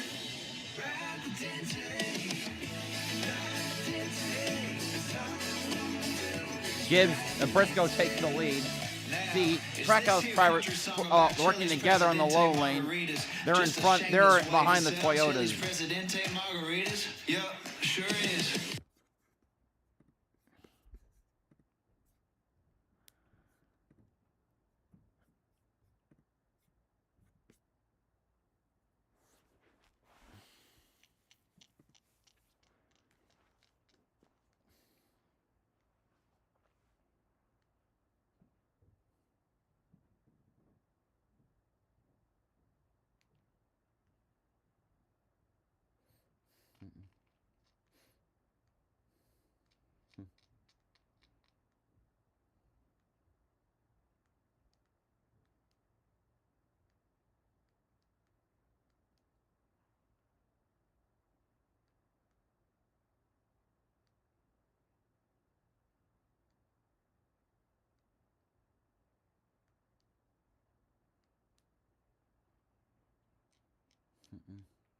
Also, looks like Austin Dillon now leading the field.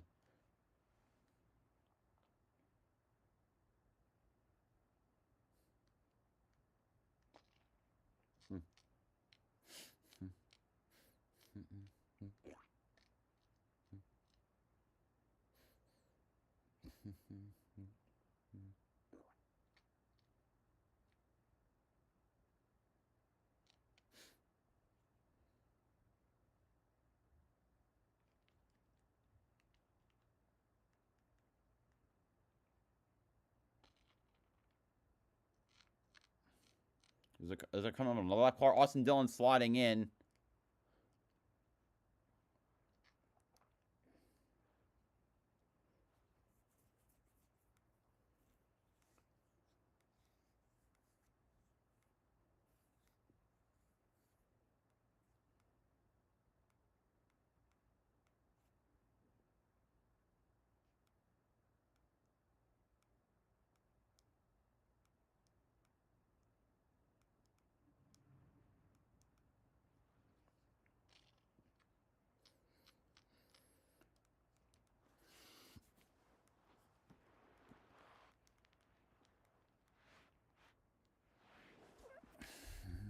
Gibbs held off a charge from Chad Fincham and Daniel Dye trying to get back onto the lead lap, and continues to run right behind Denny Hamlin and Chase Briscoe, who are at the tail end of the lead lap because they had penalties on the first pit stop. And the leaders are now right behind them with 33 to go in stage one.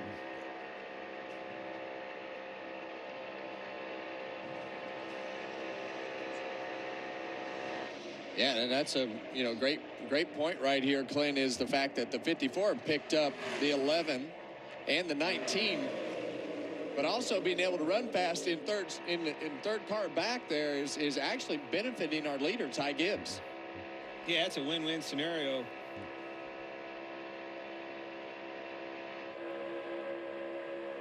Jamie, what about those RCR Chevys up near the front?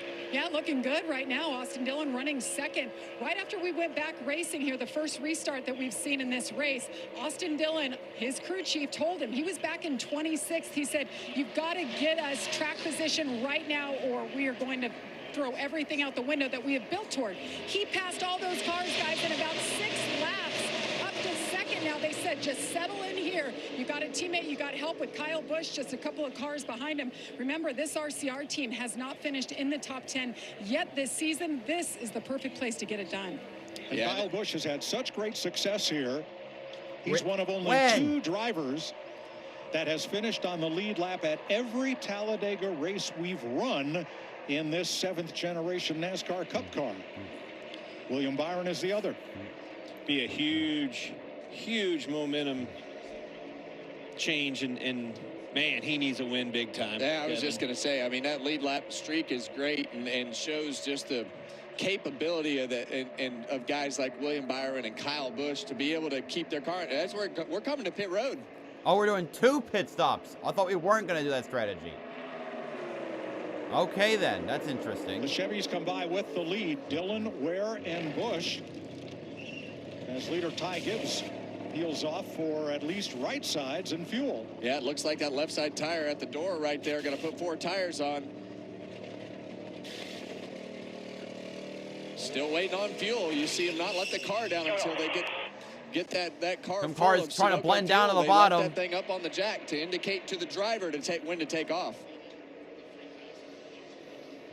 So leaving pit road, A.J. Allmendinger's Chevy, Denny Hamlin, Ty Gibbs, and John Hunter Nemechek. And then look at Briscoe. He didn't come with his teammates right there, but he's racing. If that caution comes out, right, he's racing to stay on that lead lap. Him making that mistake put him in a different scenario. Larry stopping with 30 to go. Was that in your playbook? Well, we had started hearing some chitter chatter about coming around lap 70, so that was really close to that. Now, right now, we pretty much have got 39 laps to go in this stage. What I'll be anxious to see is how much fuel they try to save, even though they can easily make it, to shorten up their next stop at the stage break. Yeah, and that group that just pitted they came out all spread apart, so that's not going to be ideal for them. As you see, this pack still formed up pretty tightly. They're gonna put themselves in a position to where this pack is most likely going to catch up to them. But you see how spread out Allmendinger, Hamlin, Gibbs. That'll take a while to get back together. Yeah, and Ty Dillon, he's way back here right in front of this pack as we see more cars coming to pit road, a whole bunch this time. Including those lead Chevrolets. More than a dozen come to pit road. Dillon among the first to stop.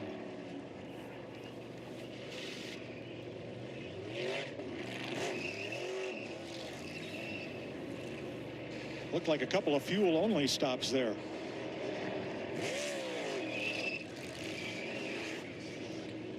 Oh, see him 4 wide back there. Michael McDowell's the first one off pit road with Hocevar, Suarez, Dillon, then Dillon, Chastain, Busch, Busch, Stenhouse, Ware, Reddick, DeCuster, Zilich, Gase. Get collected and established as fast as you possibly can, single file. That's the name of the game on that exit. Yeah, and you see them on the exit right there on the apron. You can hold that car wide open all the way around the bottom of that corner until you blend up onto the back straightaway.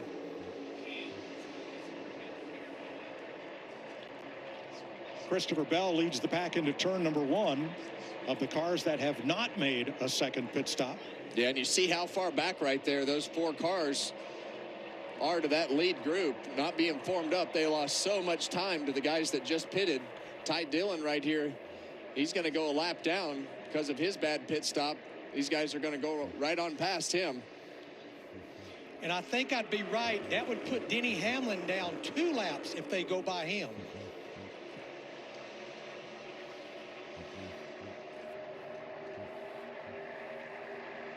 Yeah, and the odds of coming back from 2 laps down are slim to none. But, you know, I think his hope is that these guys get to pit road and just stays that 1 lap down without any cautions. Regardless of what that group at the front does, I like the lap times they're laying down right now, lined up in a single file. That's a good plan right there. So really mixed group at the front. Bell in a JGR Toyota, Byron and Bowman in Hendrick Chevys, Van Gisbergen for Trackhouse, and Eric Jones for Legacy. Ryan Preece with them for RFK. Every team's represented. Bubba Wallace for 2311. It's kind of like one each of everybody.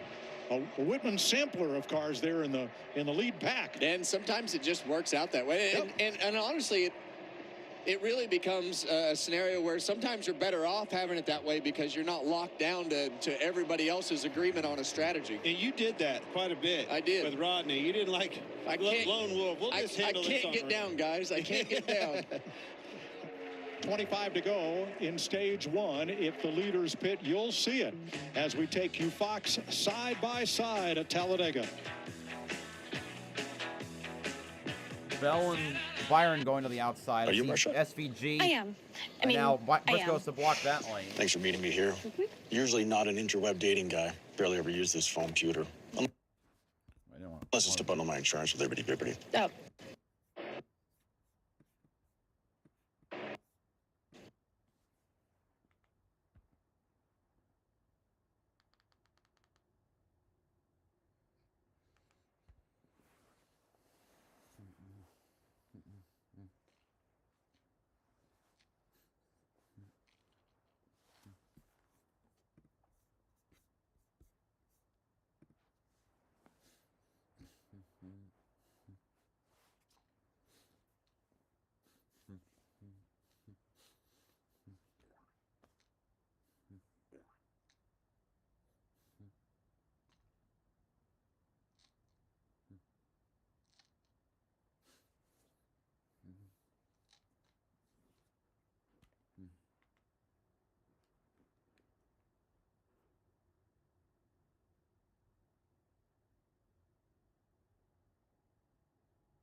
I feel like I'm so checked out. I mean, S1 from Texas Motor Speedway. It's the World 400 presented by Liqui-Moly. NASCAR race day 2 p.m. Eastern, and the Cup race at 3:30 on FS1. NASCAR continues on the Fox networks. Here at Talladega, 77 laps complete.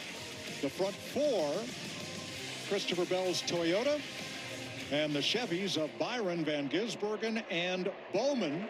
Then Eric Jones' Toyota, Ryan Preece's Ford, Bubba Wallace's Toyota, Chris Buescher, Joey Logano, Brad Keselowski, Ryan Blaney, that group of Fords that ran long on the first stop. The first 16 cars now have made only one pit stop. The rest of the field has made 2. Yeah, and you see Chase Briscoe still pulling that group for Christopher Bell. And that will keep him on the tail end of the lead lap. So at the end of the stage, 20 laps from now, he could overcome the speeding penalty from his pit stop if he's able to stay on the lead lap here.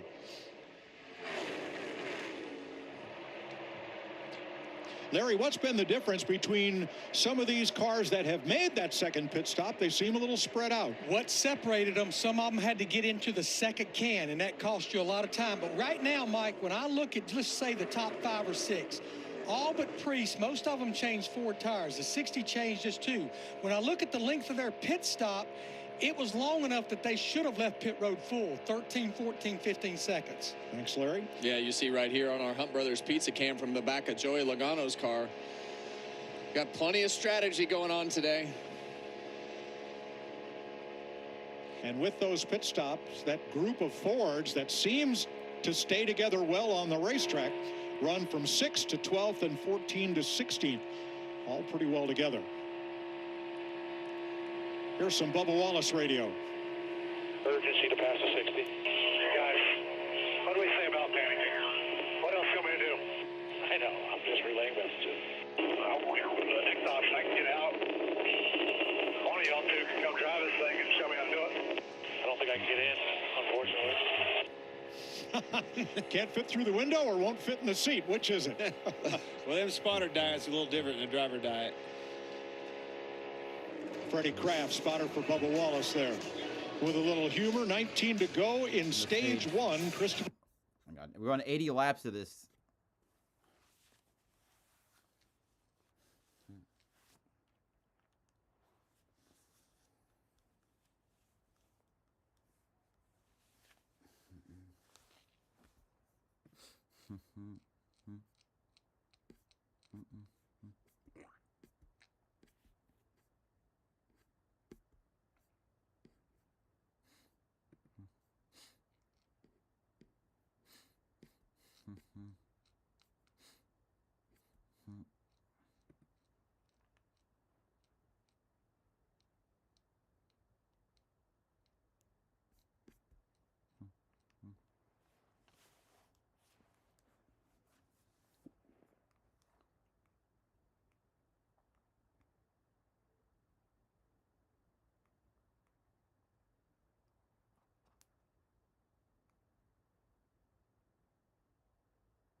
Well, Briscoe is finally falling on a lap down officially.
Gibbs and the 20 Christopher Bell are his teammates. They don't want to pass him and put him 2 laps down. But what about those Chevrolets right behind the 20? William Byron is there. Shane Van Gisbergen, Alex Bowman. They would love to put Denny Hamlin 2 laps down, because if not, that's one of the cars you're going to have to beat today. I think what might end up being their problem, their pace is too fast.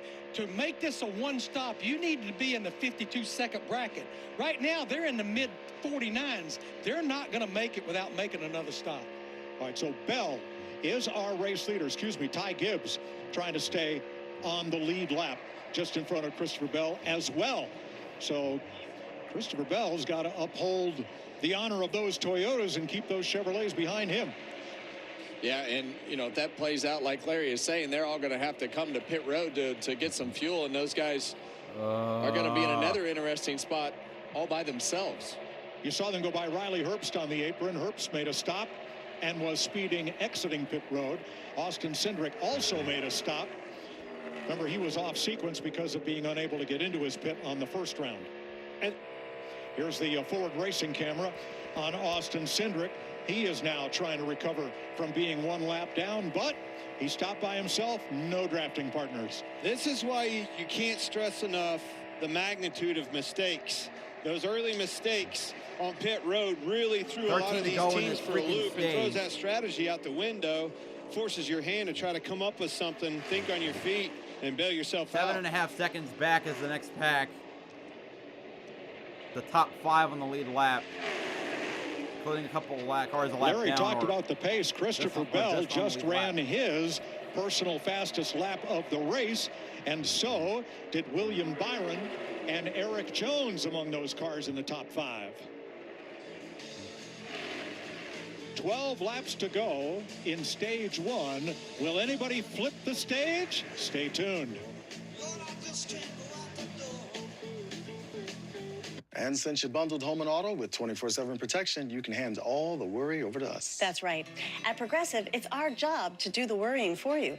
This candle, for example, awfully close to the curtains. And when was this porch built? Did they have building codes back then? Are your headlights too bright? Do people know when you're texting them from the toilet? How many spiders do you really eat in your sleep? Yes, when you bundle home and auto, you can be free of all these worries and more, because we're already worrying for you. Oh, and the answer is 8. 8 spiders.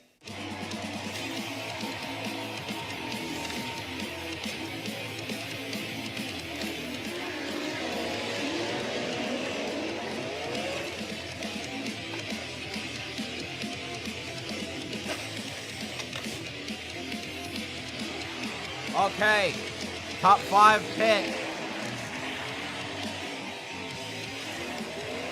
Byron bumping into Bell.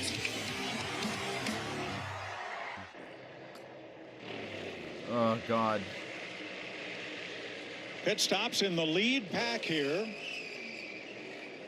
with 10 to go in stage 1. Fuel only for all 5 of the cars that stopped together. Eric Jones, Christopher Bell, Shane Van Gisbergen, Alex Bowman, and William Byron all leave together. Chase Elliott is going to leave by himself about 5 seconds later. And that could prove costly. So the Fords cycle back to the lead and the first 5 spots. Priest, Buscher, Logano, Kozlowski, and Blaney. Bubba, Reddick, Barry, Gillen, Gregson, Jones, top 11. You have to pit a second. See those cars blending up on the back straightaway right now. Totally opposite side of the racetrack from where you see our leaders on the top of the screen up there. That's the difference in all this strategy that, as we've seen everything play out over the last 89 laps. This could be mission accomplished for Ty Gibbs and Denny Hamlin, because those leaders that were right behind them all stopped. I think they have enough of a gap to Ryan Preece that they should be able to get their lap back at the end of this stage. 1 for Gibbs, 1 of 2 for Hamlin.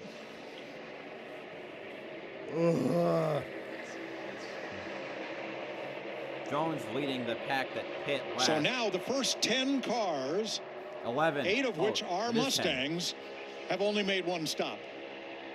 Nothing in front. Nothing in front. Still inside. Teammates Preece and Buscher for Roush Fenway Keselowski, run 1-2. That's going to put Herbst 2 laps down.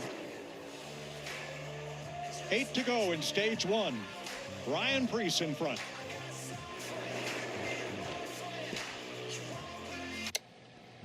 From the moment you took your first breath, you had something to prove. And boy, did you ever. Roads worn, clocks punched, sweat mopped, up and down, back and forth, over and over and over again. And when it was finally time to enjoy it all, COPD thought it could stop you. Well, COPD never met someone like you. You kept right on going. Breztri has 3 medicines and 1 inhaler with better breathing starting within 5 minutes and helps prevent flare-ups. Now that's a COPD maintenance treatment that works as hard as you do. Breztri won't replace a rescue inhaler for sudden breathing problems. It is not for asthma. Tell your doctor if you have a heart condition or high blood pressure before taking it. Don't take Breztri more than prescribed. Breztri may increase risk of thrush, pneumonia, and osteoporosis. Call your doctor if worsened breathing, chest pain, mouth or tongue swelling, problems urinating, vision changes, or eye pain occur. Can't afford your medication? AstraZeneca may be able to help. Ready to take back your breath? Ask your doctor about Breztri. If you have a small business, you might not know you could be wasting money on your mobile plan, paying for stuff you don't need. But with My Biz Plan from Verizon Business, you choose exactly what you want and pay only for what you need. When you're in control of your mobile plan, you can make every dollar count. Now get our best price as low as $25 a line, guaranteed for 3 years on America's most reliable 5G network. By the power of Grayskull, Denny's is now serving up the new Eternia Everyday Value. Lord.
We're back with 5 to go in the 6 stage. other Fords, 8 in the top 10, plus the 2311 Toyotas of Wallace and Reddick. That's your top 10. You can see that those cars had only made 1 pit stop so far.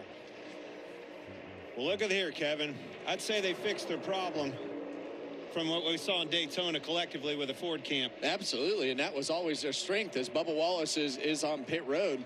But I think that was the strength of what the Ford program did. And when we saw them all pit at Daytona, all split up all over the place with strategy, today looks like it's going to pay off for him as you see that right rear lock up on Bubba Wallace getting into his pit stall.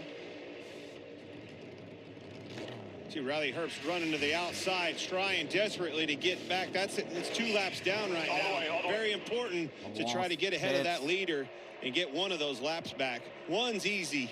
2 is very challenging to get back establishing this race. Now note the double yellow line that separates the track from the apron. That's the out of bounds zone. And Herbst was found improving his position below the yellow line. That'll be another penalty. 3rd one of the day for Herbst.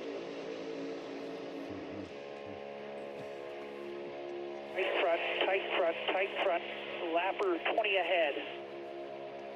We're good. The 60 says he could be a lap short. The 6, 12, and 10 up top only. And that transmission perhaps confirming our thought that Ryan Preece did not get a full load of fuel on his 1 stop. But Mike, the next time the leader goes across the start-finish line, pit road will be closed, because if you're up there in that lead pack, if you're going to flip it, you got to come this time. Yeah, and I think that's what Bubba Wallace probably just did as we saw him on pit road. Now we're going to watch these guys race for the stage points right here. A little bit in the middle, but it's close. unique part about this is we come to 2 to go in this stage is the fact No one can pit now. now the pack is a little bit smaller. You're not dealing with this massive pack that with all the energy and things. So the pits are closed, and now these guys right here have a lot less energy to work for with runs and things like that. And look who's in front, Team RFK. They could block the track 3 wide and hold everybody back and score maximum stage points here if all goes well. Yeah, the race is on now. These stage points are uber important to the outcome at the end of the year.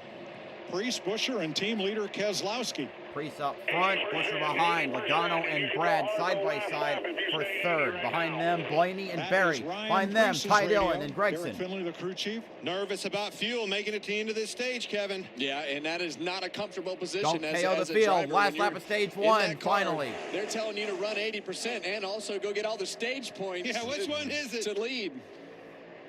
And his boss goes to the front, Brad Keselowski. To the Brad on the outside, getting the draft from Blaney.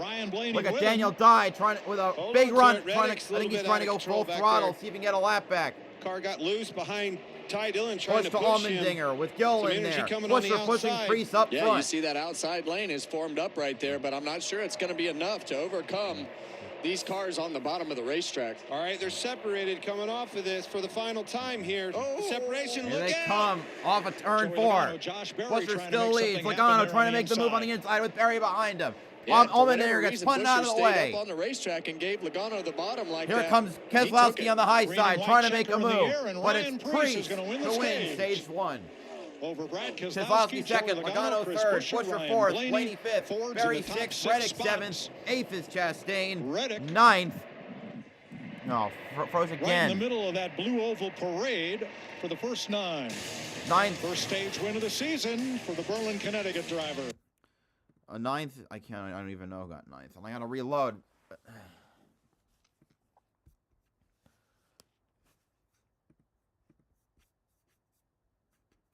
Ninth is Todd Gilliland and 10th is Ross Chastain. Oh, God. When is this going to end? I can't believe I'm saying that. I'm begging for this to be over. That was horrendous.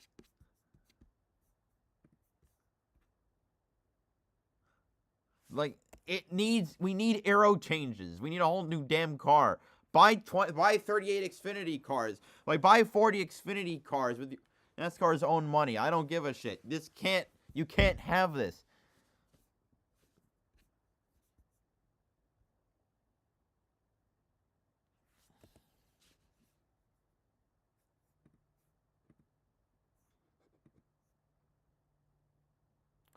Right? It's unacceptable.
just immediately gives them a little more confidence in being able to hire people, sell sponsors, everything, Jamie.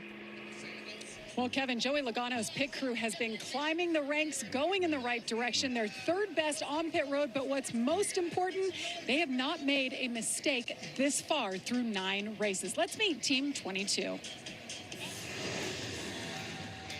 Nick Kinsley, fueler. I've been with Penske since 2006. Joe Dilly, front tire changer, 2024 NASCAR Cup Series champion. Jeremy Ogles, tire carrier, 2-time Cup Series champion. Ty Snelson, Jackman, this is my 2nd year in the Cup Series. Jake Seminara, I'm the rear tire changer, and I used to be a baseball umpire. And they come in third behind Preece and Keselowski. There are the pit crew rankings. Coming into Talladega. It's absolutely amazing what those guys can do on pit road. They have perfected this thing. Their physique, they are dudes. Field rounds out of turn 4 behind that Mustang Dark Horse safety car. And then they'll drop down onto Vabismo Pit Road for the first caution flag service of the day.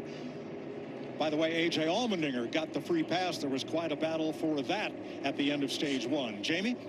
And a nice battle for Brad Keselowski, who pits from second. Said he's bouncing around a lot. It's pretty much sketchy, he said. They're going to make a wedge adjustment and 4 tires. Meanwhile, you just met the crew of the 22 going around on the left side. No adjustments. Happy with the handling of that race car. 4 tires only. Josh. Ross Chastain in that one car picked up that last stage point there. Said he's happy with the ride quality. A little insecure getting pushed, but won no adjustments there, Regan. Chris Buescher in the 17 car had everything go right for him in that stage. The car is really good. They're going to wait on fuel. In the 60 at Ryan Preece, it was an emotional roller coaster at the end. If they would have had enough fuel or not, they did. Waiting on fuel as well. Look how much fuel he had to wait on, to Regan's point right there. We heard him talk about 80% throttle. You might run out of gas here coming to the stage in. Exactly. Bubba Wallace did 2 Wallace, tires to Chastain, get to Logano, the front. Custer, Blaney, Ryan Keselowski, Preece Gillen, came in Preece, first, and Buescher, having to take Bell. all that fuel, came out 8th. Bipolar 1 can...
His career, but he gets the stage 1 win at Talladega. By the way, third, his best finish of his career at Talladega, also third at Las Vegas. So as we give the guys in the booth a break, we've gone to Big Bill's. It's a fan hangout here at Talladega, over 3,000 acres. So you know that normally Talladega is a town of only 16,000. It's like over 100,000 on this weekend. And you have people from all 50 states, 5 continents, 26 different countries. And we have fans, Jamie, from all over. Let's see, where are you from? Hayti, South Dakota. South Dakota. How about you? South Dakota. Super. And how about you? Iowa. Iowa. How about you? Birmingham, Alabama. Birmingham, He talks Alabama. fast. He talks more than you, I think, as well. So I went Iowa. So did you guys, you're regular coming here? Do you usually dress up like this for the race?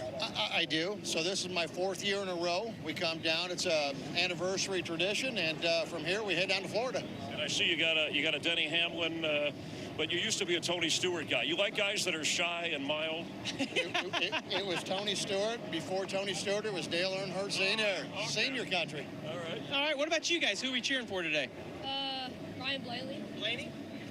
Blaney, yeah, I see he's got a Dodge hat on. I think he's cheering Clint and I on for the truck race coming up to do. Oh, that's right. You were in Clint. Are you? Can I have Kona that? Ice. Do not give that to It's him. hot He loves out. sugar and he won't give it back. All right, kids. Thanks for hanging out. Thank you. Thanks for making the trip, you guys. Enjoy the rest of the race. Being a part of Fox Sports. Let's go back to the booth. Just a quick little. No, none.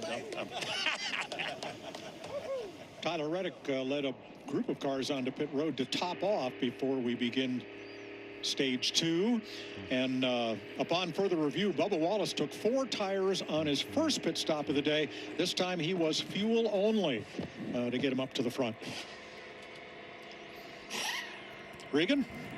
Well, Mike, just to update Tyler Reddick coming down to top off. Really nothing to lose for those guys. He had to pit before the pit lane opened. I went and looked to Billy Scott and I said, was it that close on fuel? And his eyes got really big and he said, yeah, we were that close. So they couldn't even make it under yellow, rolling around once more before they came down for their first pit stop. Top off here. He's going to have to go to the back. Keep in mind also, Bubba Wallace pitted with 4 laps to go in that stage. So he had fresh tires and a full load of fuel, able to do that, do no tires on that stop and get out front. So the drivers that stopped to top off, including Reddick, were William Byron, Noah Gragson, Austin Dillon, Kyle Larson, Chase Elliott, Zane Smith, and Ricky Stenhouse. Those were the lead lap drivers that topped off. That just gives them insurance to make it 42 laps to the end of the next stage. That's right. These last 2 stages are only 45 laps each. So if things go right, you can make it without a fuel stop. Stage 2. All right, green stage flag. 2. They should be able to go full throttle the whole time, but please don't suck. That's all I care about. Just after the horrendousness that was the last race, the first stage.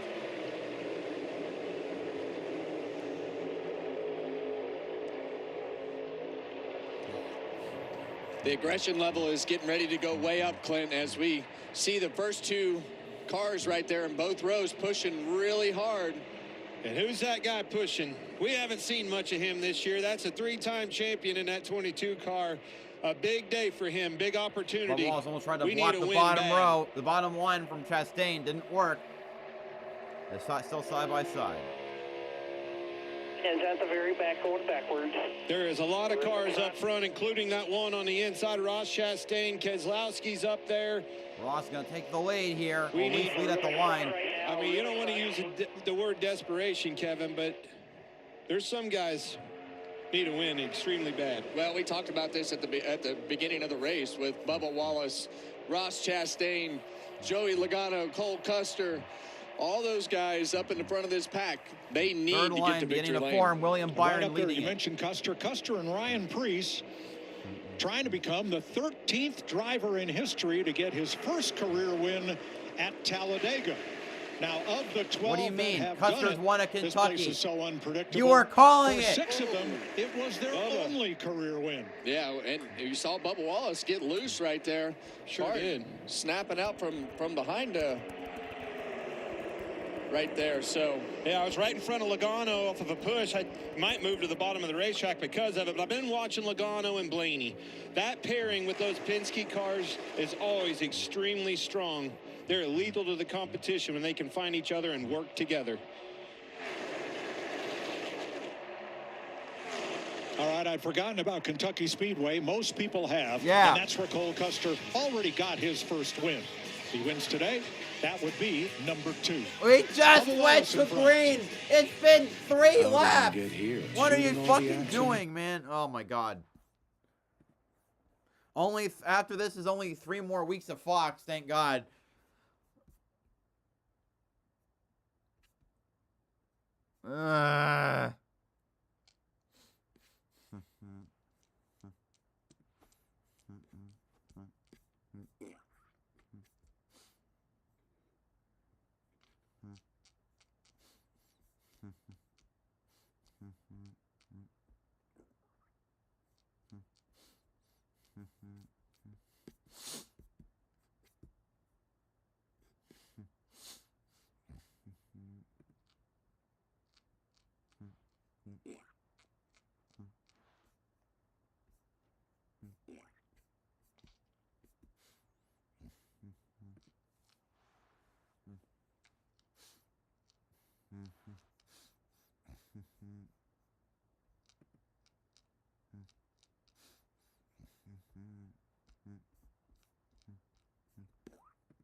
Speedway. Here's our aerial coverage brought to you by Goodyear.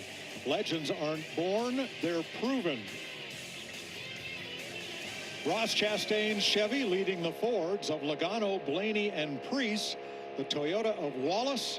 Then Buescher, Keselowski, Custer, Bell, and Gilliland, your top 10. And you see Joey Logano pull out right there, and Ross Chastain didn't even try to block him. He just moved down a lane. See that third bottom lane lane forming get on the checked up, outside. Cole Custer, with Ross Flores, pulling down there, kind of knocks McDowell, them back Bowman, a couple car Byron. lengths compared to that middle lane. It is funny when he moved that 22 car around the one. Look what it did to the rest of the field. The outside lane came in, the inside lane came up.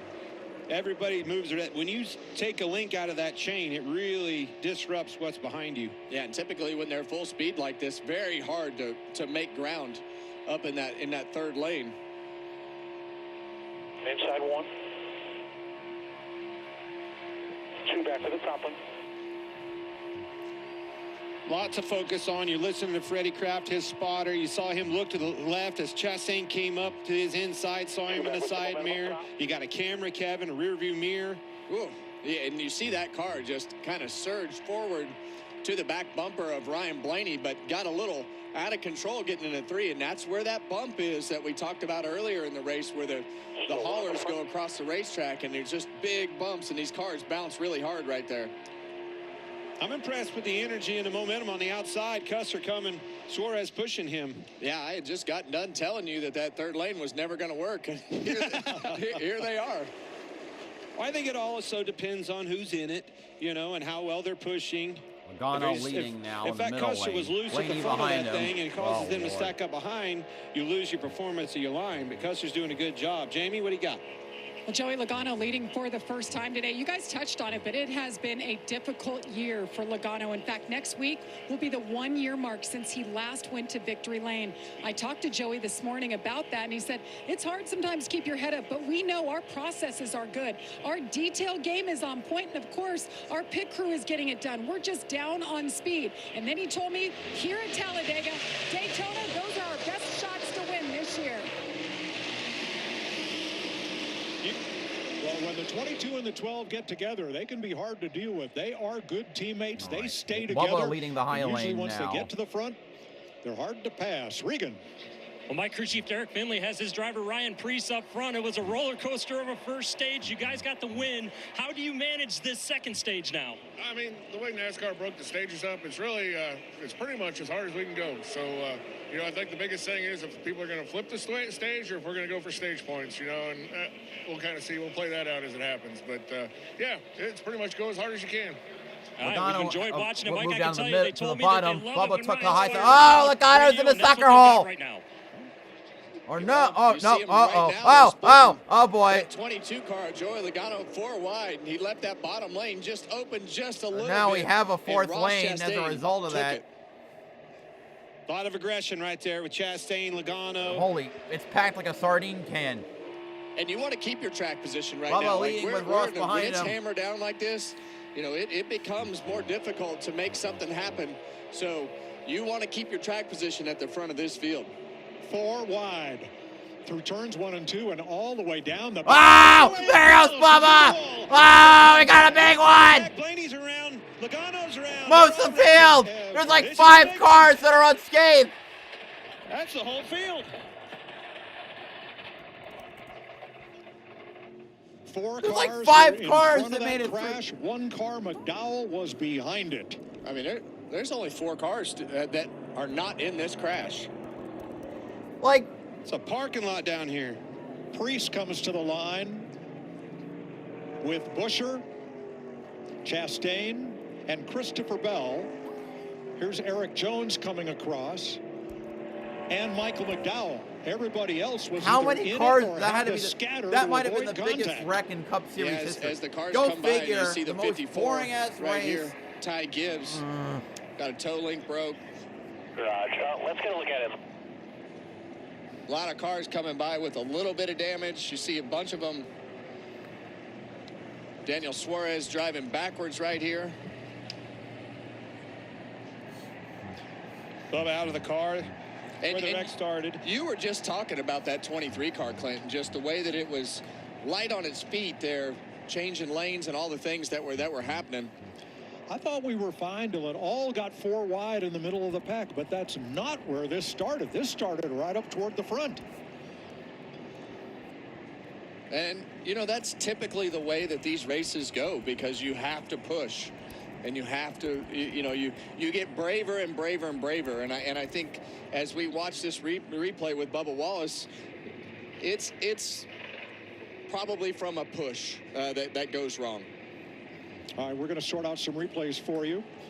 Damn, As, red drivers flag, get out of the obviously, car right? Or drive away if they can. Here is Bubba. a quick look. Watch Bubba Wallace right in front. Bad hit from Stack them all Chastain, up. hits the And upper off, of course, he lane, goes and then to the wall, field and collapses. Everybody is right there. We'll sort it all out for you when we come back. You're watching NASCAR on Fox from Talladega. Like the four cars ahead of the wreck didn't get involved. We got to be in red flag, right? Yeah, red flag. Who is the top 4? Wallace, Chastain, Logano, Custer.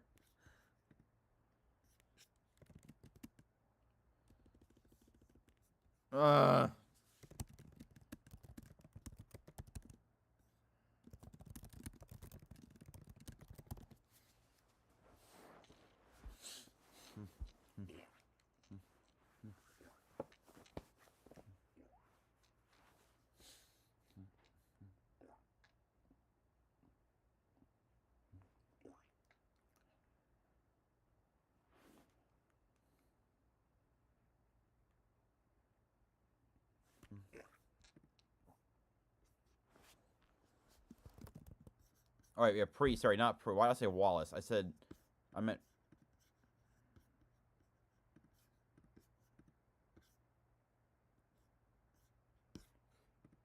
So Priest, Chastain, Buescher, Bell. Excuse me.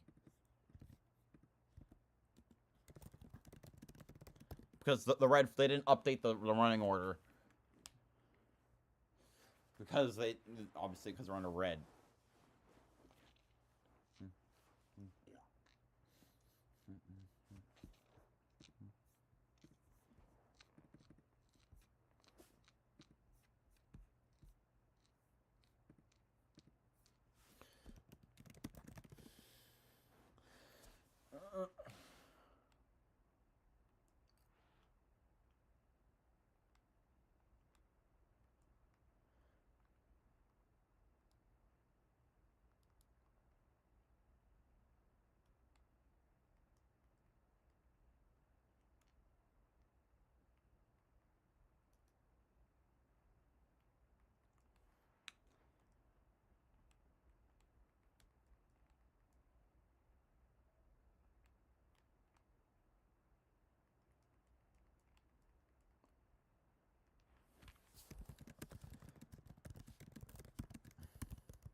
And all the way.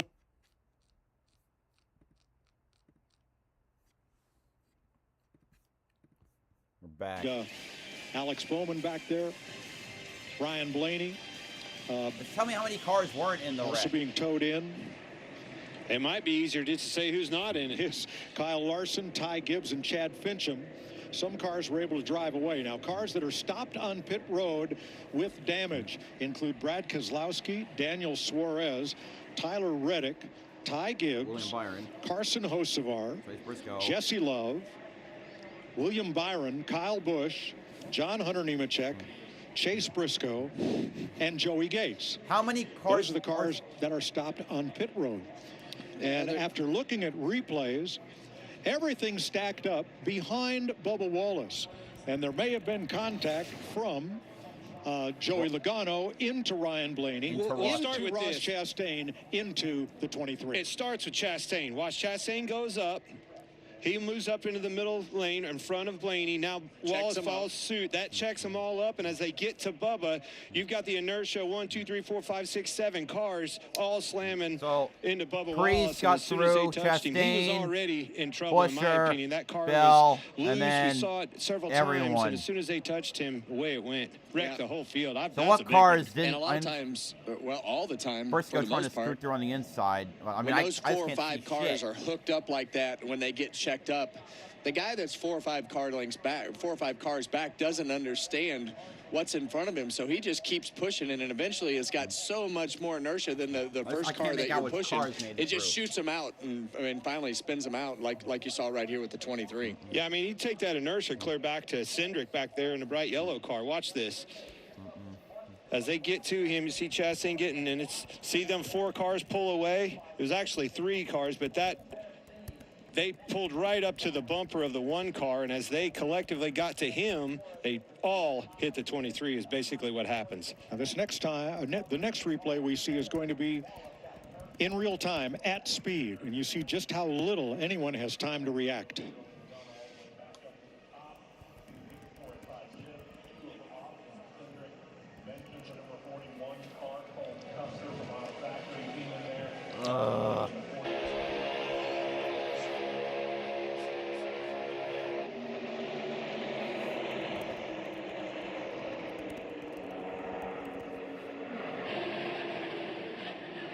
Well, did Reddick make it through too? Nope. There's McDowell. He's fine. From on board Joey Logano.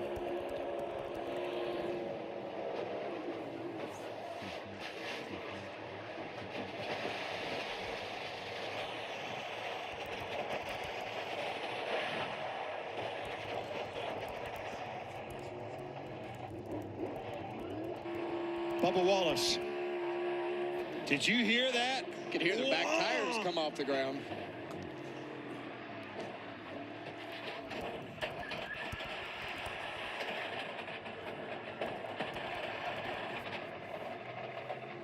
Now among the fortunate, Michael McDowell.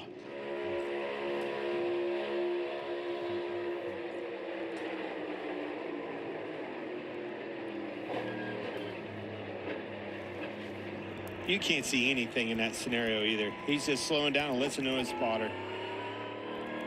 Yeah, and you hear him going through the gears right there. Ty Gibbs.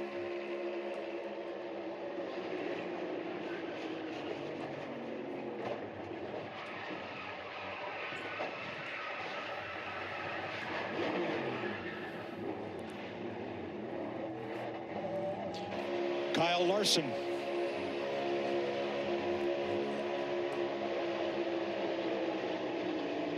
Whoa, I can see the 23 car come at the ground. Anyway, bad, you know, it was a stack up and a bad push in the middle lane, caused a spin for Bubba Wallace, and that KO'd most of the field. There's 5 undamaged cars. Austin Dillon.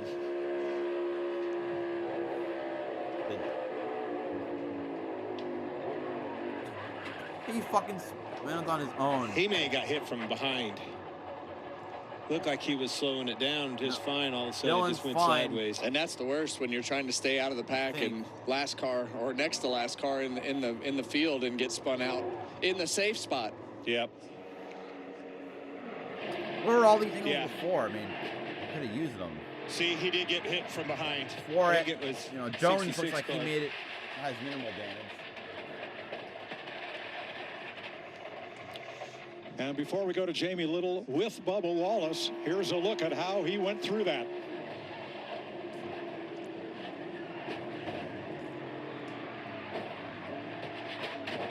Oh.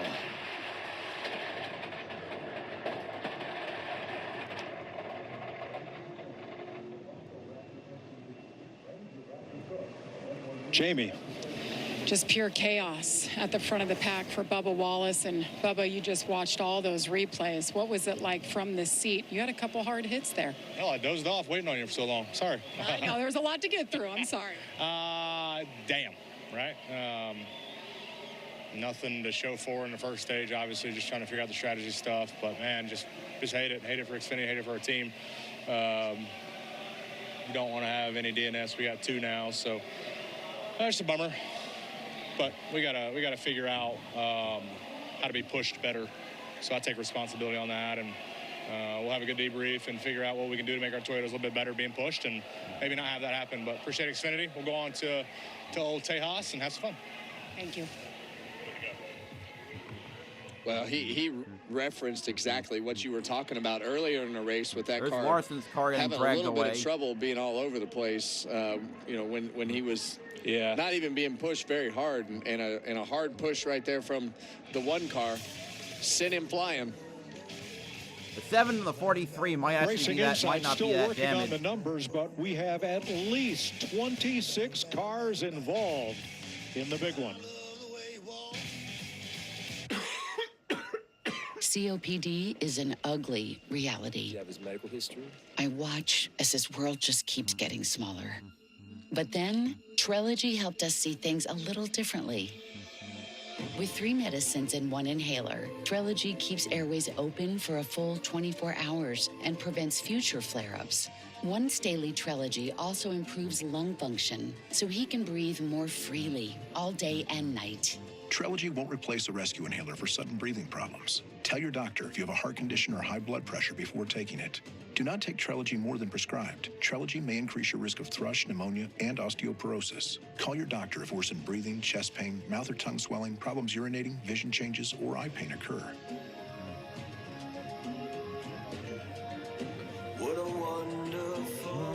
Ask your doctor about once daily Cars Trilogy for refired, back under COPD, caution. because breathing should be beautiful all day and night. At Credit One Bank, we believe anything's possible. I'm on Mars! It's freezing. I'm going to go back to the module. But leading your team to the championship? Unlikely. Okay, that's my personal space. Landing a checkmate against the supercomputer? I won? You can try. I won. The award goes to Greg. Some things are out of reach. No one's going to believe this. I got this. But a card with access to exceptional benefits isn't one of them. Welcome to the Credit One Bank American Express.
World Cup tournament. That's more cars than I thought. Josh? Well, Ross Chastain able to avoid any damage there. They debated getting tires here, elected to go 3.5 seconds of fuel. Regan? Ryan Preece in a great position on the racetrack, able to miss that wreck that just happened. The plan for them, 2 tires, going to wait on fuel. There's no reason not to. It appears that 13 or 14 of the lead lap cars did not sustain damage. Busher, in that crash on the back straightaway. Yeah, I mean, these cars are pretty durable, you know, as far as the front, sides, back. Where? You know, Stenhouse. Don't some forget of them that got lucky. 45 one with no right front fender in Atlanta. Didn't even have a fender. Under caution at Talladega following the big one. What causes a curve down Is it there? Peyronie's disease? Is there somebody I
Okay, 2, 3, 5, 6, 7, 8, 11, 12, 19, 21, 20, 24. For not involved. 33, 41, 42, 43, 44, 45, 41, 54. What about, oh, there's no 99. So, yeah, 26 lead cars. lap right now, and many of the cars that were crashed are being worked on in the garage, some in hopes of getting back in the race. Now, here's Joey Logano riding through this before we go to Joey with Jamie.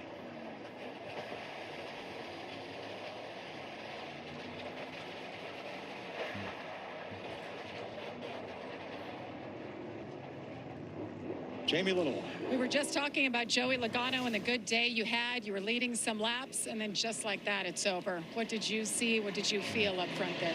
Yeah, I started wrecking above me there, and I just was trying to get low as I can and to try to avoid it. And there was cars, everyone was trying to do the same thing, trying to get low, and just caused the big crash at Talladega. So it's frustrating.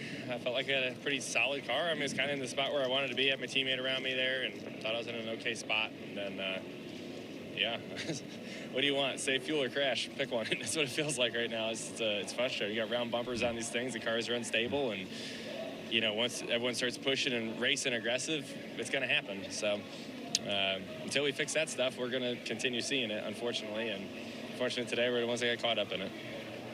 Yep.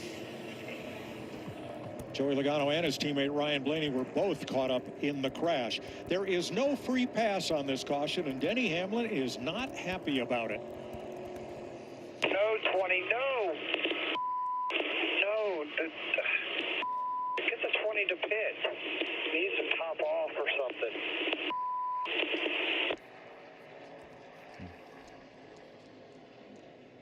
I believe Hamlin was under the impression that if Christopher Bell had pitted, he would get the free pass, but NASCAR is saying there was no free pass. I think it's would have been the waiver round. It's the waiver round, yeah. Wait, what the hell? Two, Austin Cindric would have been he stayed free out, pass. didn't pit. But Bell stayed out and did not pit, so no one is eligible to drive around him to get the waiver round. That's where we are. Well, the complexion of this race changed dramatically right there on the entry into turn 3 with that accident where you see all the skid marks right here. Now, now you've got some guys up at the front of this pack that need to win races, Clint. And you know, if you can just keep your car rolling for the rest of the day, not make any mistakes, you're going to have a shot with this small group of cars that you have in the front. And I want you to remember what I said before we went to that break about Tyler Reddick and his win at Atlanta. That thing was tore up pretty good. These cars are tough. As long as the alignment and the mechanical side of the thing is still intact, you can stay in that draft with these with some body damage, for sure. Yeah, and even when they win, they have beat up bumpers, tire marks down the sides, or a missing front fender. Yeah, I think what I'm getting at is I think there's several of these cars that were involved on that list that you showed. They're still going to be able to get back in this thing, get them established, and possibly pull off a win. But you're right, Chastain in dire need of a win is certainly in a great position for today. Well, you've got Chastain, you've got Gilliland, Busher, Priest, Ware, Stenhouse. You get farther than that, I don't know how much damage there. I'm going to need a lap or two. All right, there's more to the progressive race summary than everybody crashed. But that's kind of what happened here. Christopher Bell is the latest of 13 leaders. We've had 27 lead changes. There are 20 cars on the lead lap as we clean up just the second caution of the day. Yeah, why would Christopher Bell, Adam Stevens, his crew chief, leave him out? One, he's up there leading the race. We know, especially with these cautions, they can make it to the end stage 2. I still like the strategy that Charles tonight did in that first stage, flipping that stage, coming in, maybe just topping off, and you maybe get up a bunch of track position. I know Bubba's in the garage area torn up, but I really like that strategy. Halfway through stage 2, which is just 45 laps long. Stage 3 is the same.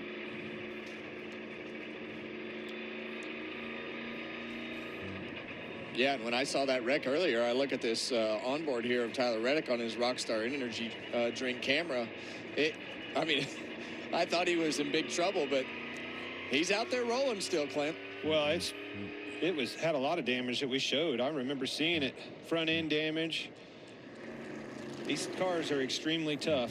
He won a race that way, his second of the season. That's right. Yep. Just like that. Looked just like William Byron's 24 car. Yep. All right, let's get back to it. Halfway through stage number 2. Pace car pulls off. Ross Chastain inside of Christopher Bell's Chevy versus Toyota on this restart. All right, let's do it again. Goddamn.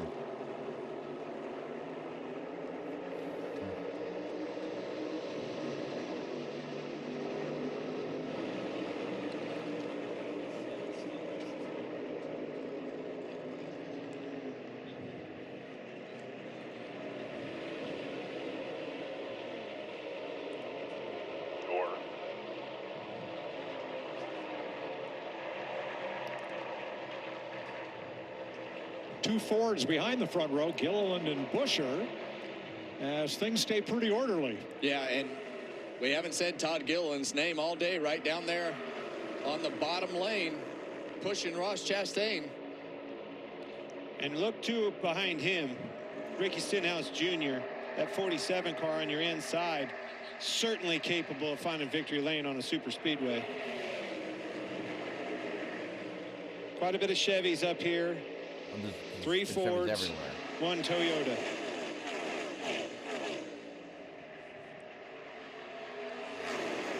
This is a scenario where I believe strength in numbers, and when I mean strength in numbers, that manufacturer battle where we can work together in this limited field that we have, and we can really help one another. That's a great point. And when you said the key word right there, limited field, and when you knock those numbers down and the energy of the pack is not as great as it is when we've got all the cars in the race, then it becomes a little bit more difficult to pass. And you got to have, if you can have some strategy like that where everybody can get together, you can make more ground and fend people off just by sheer numbers. And that certainly Show us wins how to the many. Chevrolets from what Oh I my saw in the God! top 10. How many laps down, or how many cars on the lead lap? That's all I want to when see. you have a big pileup like this, Show us the intervals. Put the red flag out. Everybody gets a chance to reset, reboot, rethink what they're going to do next. How does it change the mindset? It changes your strategy. Your mindset is, now I got to find a new dancing partner. Look at Christopher Bell in that 20 car right there on the list. He's the only, well, now Reddick's up here in 10th, but he needs to try to find some new friends, somebody to work with, because you know those Chevrolets are going to spit you out, and that Ford behind you as soon as possible with a Ford behind him as a teammate. Well, and the other thing is, you become way more confident if you're these guys, because you missed. Oh, there goes Ty Gibbs. Hit in the wall for Ty Gibbs. Caution. I'm wondering if that car, that had a lot of damage on the front. It almost looked like a right front failure. There's another car that hit the wall with Ty Gibbs. Third caution of the day. Lap 124. That was an incredibly hard hit. Damn. That car just rocketed into the wall. He had a lot of damage. I remember seeing in the big one.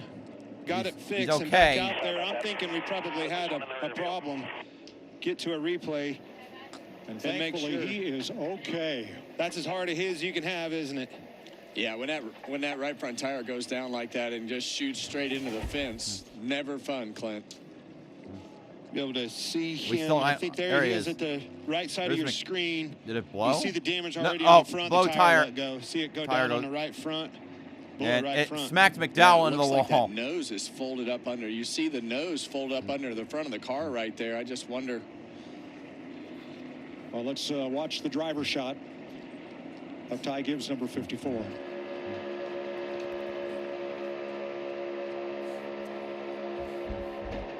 Oh, you heard it. Oh.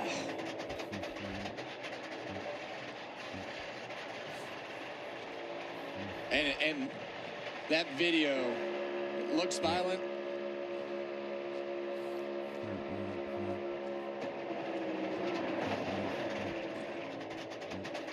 Upwards of 200 mile an hour, blow a right front tire and hit the wall. That is an extremely hard hit. It looks violent. It sounds violent, but you know the way that these cars crash and the instant whip that it gives you, we can't even keep up with it in our television cameras unless we slow it way down to see how far he moves forward. But massive hit. Earlier this week, a well-known online pundit, said race car drivers are not athletes. I want to send him this sequence and ask him to think about it.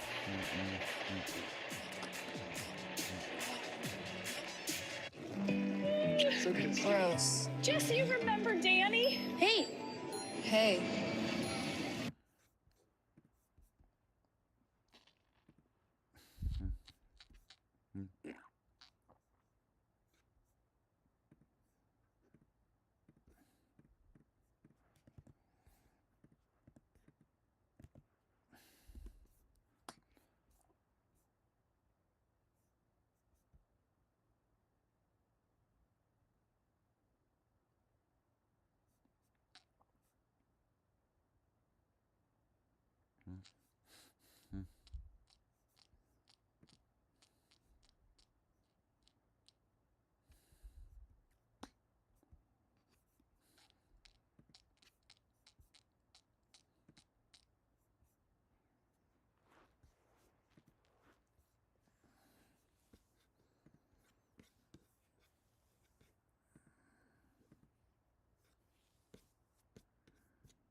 We still have a third of the race to go. It's been 3 hours.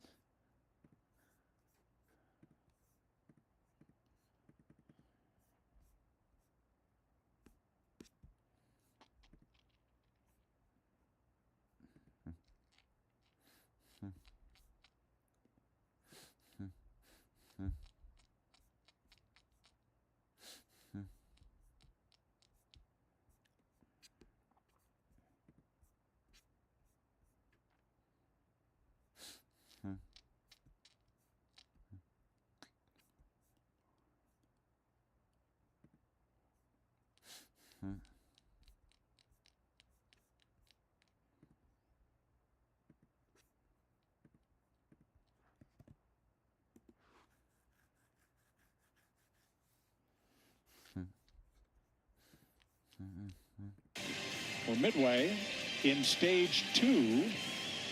Now, Jamie Little was interviewing Kyle Larson when Ty Gibbs crashed, but here's the whole interview off tape. Well, Kyle Larson, one of those caught up in the big one here. Once again, here at Talladega, a big one up front. Take us through what you saw, Kyle. Oh, another big wreck. Yeah, I don't know. Just got big stack up, and then I was kind of in the middle of it, so I'm not sure what kind of started it, but yeah, that was a bummer. So, yeah, just another Talladega, but we got ourselves back there. I don't know what happened the first pit stop, but we didn't get as much fuel in it, I think, as we needed to, and then, you know, I was saving, got, you know, shuffled the back, and then, yeah, just didn't, you know, had to take a lot of fuel in the pit stop, and then was in the back, lost the draft, so we had to restart in the back there to start that stage, and then it was getting kind of hairy, so not surprised to get, you know, wrapped up in that crash, but just sucks. That's Kyle Larson, and now let's join Jamie live. And Ryan Blaney now out of the race officially, just got checked and released, and we're hearing from different drivers and what they're saying about this car and the instability. What were you dealing with out there? Yeah, I mean, with the wreck, I just feel like we kind of just all got pinballing off each other a little bit, and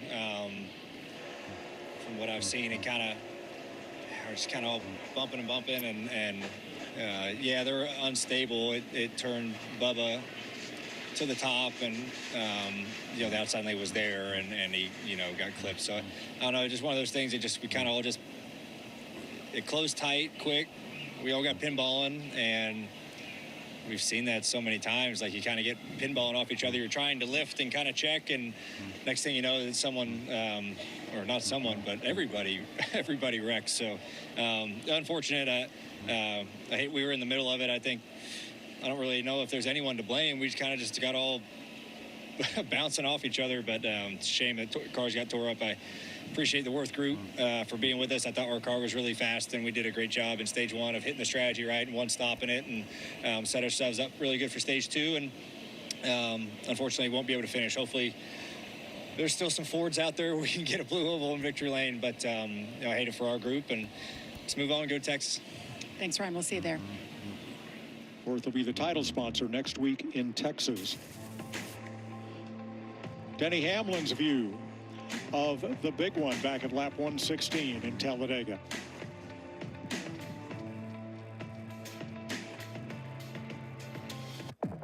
To tell you the truth, we could take or leave the extravagance, the attention, the celebrity, the bragging rights, the bravado.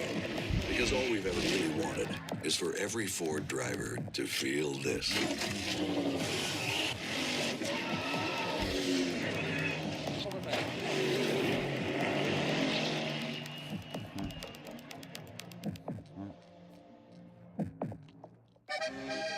This is Indy's champagne. It doesn't come from Champagne, France, but from the southern region of this Holstein dairy cow. Rich, smooth, and best paired with victory.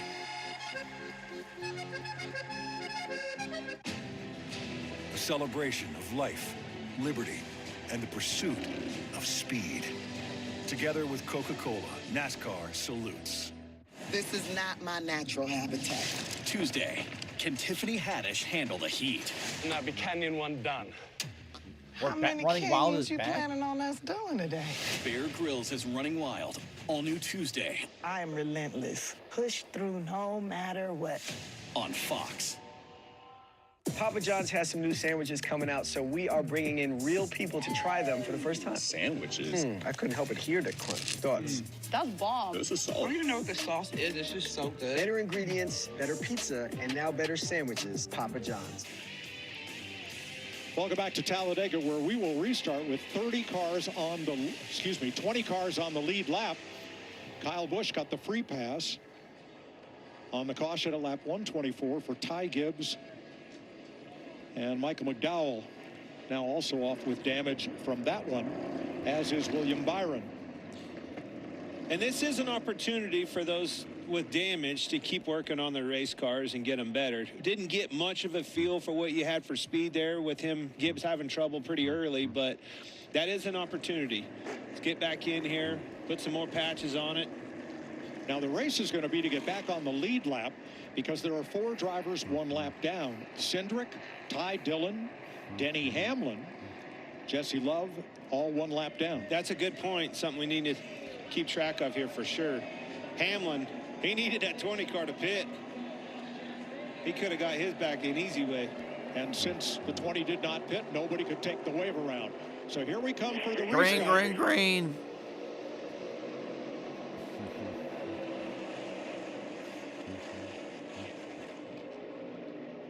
14 to go in stage 2.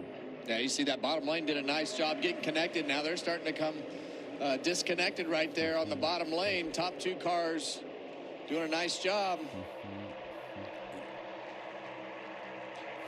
Chastain always an aggressive blocker.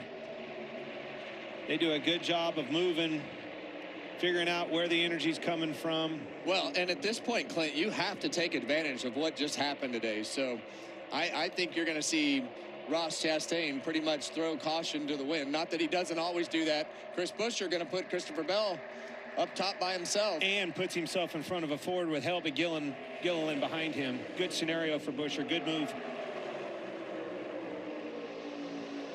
Keep your eye on that 47 car, Stenhouse. He's lurking. Does a good job on his super speedways. He's in a good position. And exactly what happened is exactly what that team's plan was to sit back, wait for the wreck to happen. Don't worry about stage points. We are here to try to win that race with that 47 Chef Boyardee car. So it's a guy behind the wheel that has been to victory lane on a lot of these super speedways and knows how to get it done. Strategy worked out well today. And I want you to, just what I was pointing out earlier, these cars can come back with damage and prevail.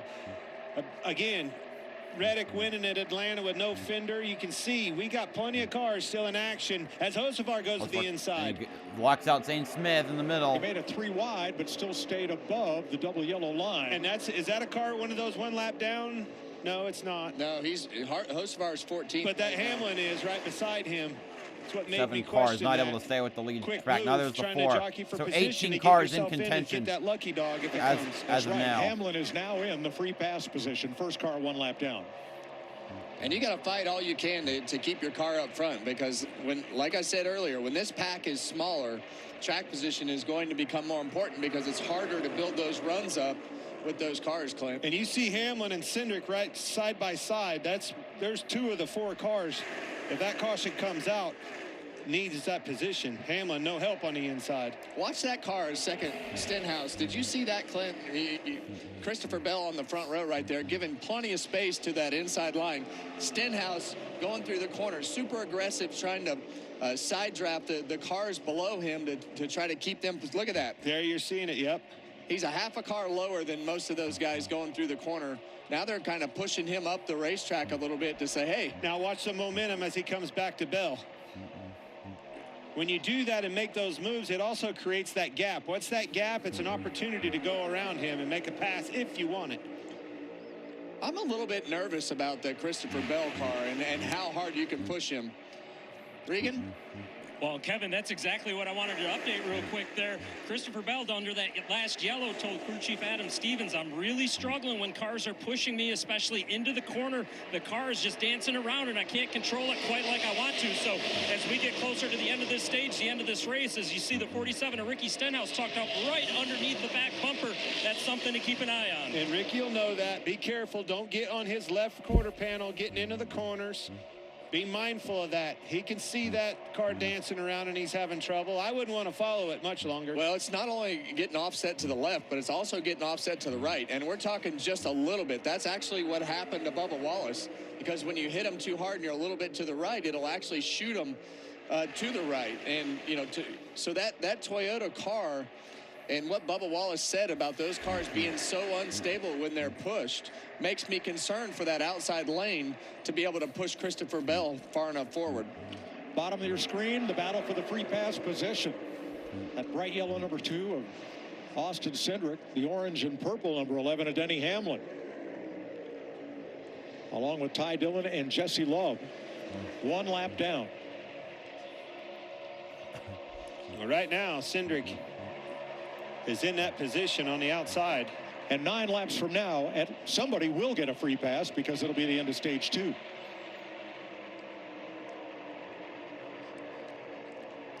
Pretty aggressive outside, pushing up front. Stenhouse to Well, Bell, you've got 2 of the best trying to hold pushers on in to the the business lead. right there. I believe Chris Buescher is one of those. Ricky Stenhouse does a really good job. You see right there, Todd Gilliland in the 34 car, just great spacing from that 3rd row to keep that 2nd place car. That's really where the speed comes for your lane, is how consistent can you keep that spacing from 1st to 2nd to keep pushing them. Still outside. Half off you, big half off of him. Ross Chastain's radio. If you made a list of the most aggressive pushers in the garage area, Ricky Stenhouse would certainly be among the top 2, I would say, along with Brad Keselowski. Well, that's what makes him a good I was going to say, he's good at it. Yeah, a drafter. He's good at these super speedways because of his aggression. And he's aggressive and under control. I mean, very rarely do we talk about him making a mistake with a push or something at these super speedways. He's being mindful. You can tell when where he's catching Bell, it's in the middle of the straightaway. It's not in corners. He's pushing at the right places. Yeah. Well, that's a great point that you make right there, because you want to get your space right through the corner so that when you get to the exit of the corner, you're attached to that front bumper. And I think that's what Ricky does really good. You see him just barely off the back bumper of Christopher Bell right there. And as soon as that banking flattens out, that's when you want to be reattached to that back bumper so that you can push all the way down the straightaway. And that helps keep that accordion effect at a minimal rate for your row when you don't have so much space in between the cars. Leaders' lap times right now are only about 2 to 3/10 of a second off their fastest laps of the race. Nobody's holding anything back now. And the pack's more efficient right now because you have less cars. So it's efficient speed-wise, makes it harder to make lanes because it is more efficient. And that speed is going to stay up because these guys are single file more because of the smaller amount of cars in the pack. Keep an eye on how stable that one car is compared to the 20 on the outside. He is getting pushed way harder and slammed in his bumper harder with Buescher than Stenhouse is able to do with Bell. Look at Bell's car all over the place as soon as he gets to the rear of it. But look at the one car. She's stuck like glue. Stuck like glue. Got that jockey paint scheme on the side right there. That paint scheme on the side, Mike, is pretty awesome. You just can't say that when he drives up into turn 3 and all those skid marks. Yeah. Definitely don't want, or you're saying you don't want skid marks in your jockeys. Well, I'm saying I might need a new pair of jockeys. Who's going to win stage 2? We're going to find out here in 5 laps. Chevy in front on the inside, Toyota on the outside. Different makes pushing each. And still 20 cars battling on the lead lap. Austin Cindric in the free pass position 1 lap down as Denny Hamlin has dropped back a bit. Look at Reddick's car, that left rear quarter panel sticking way out. They'll address that, but it's still able to hold suit right 5 there. to go in the stage. Still Bell and Ross out front. In contention here. Well, and he's in a great spot. When you have your car tore up, the first thing you want to do is try to just get yourself settled into the middle of the pack. So they have to push you. You have cars in front of you that you can draft off of. And when you're wrecked, the best place to be is in the middle of that pack. Right where he's at. There's just no quit in this guy. You look at, and his team. We have to give his team credit too. But Tyler Reddick is just, he is such a grinder and doesn't quit. Hear him have to lift off the gas right there. No matter what the condition is, you see the 33 car. That's what it did. That lapper, as they caught that lapper, really jumbled him up. And that takes Jesse Love off of the 1 lap down list. Cars making a run on the outside. I see Hamlin, Jones. I thought I saw his. No, it's not. It's Hocevar. Car's in a bad spot, Clint. You can, that aerial view that we just saw right there of those cars going down the back straightaway. That thing is just walking all the way down the straightaway. And coming to 4 to go in this stage in, Stenhouse knows that. He's going to set up a pass. See that gap? That's what I want. Eventually, when in the closing laps down to the end of this stage, you're going to have an opportunity to make a pass and pounce on him when the time's right. It's coming. See that gap? Well, Bell's got a handful. He was on pit road 16 laps before all the other drivers that he's racing against for this stage 2 win. And that's the part they got to be careful with. You see that car moving around right there. But when they get that gap and catch him halfway down the straightaway with the 3rd place car attached to the 2nd place car, they're going to hit the back bumper of Christopher Bell with Stenhouse not being able to control that run. He's basically going to be in control. Ryan Preece's car is going to be in control of the speed of his car. That's exactly right. You can't lift enough to not hit him. I think 1 lap to go. You see Stenhouse, that gap shows up again. He's going to try to take Preece with him and go to the outside of Bell. Make a pass. Hamlin has made a green flag stop. They fill it with fuel. Send him on his way. They realize they're not going to get, that lap back right now. So we're going to try to better our situation for the next stage. He knows everybody will be pitting. It'll be leader. This will maybe put him in a position now to get the wave around, and he'll be full of fuel. And, yep, in a good situation. Ross Chastain trying to score the stage win as they're going to come to 1 to go with Bell on the outside, Chastain on the inside. Ford pushing a Chevy and a Chevy pushing a Toyota for the stage win. How's this going to turn out? I'm calling it off at 2. I want that gap back. I'm talking about Stenhouse. Now Bell goes to the inside. That was probably a good move for Bell. But he's going to get a big push.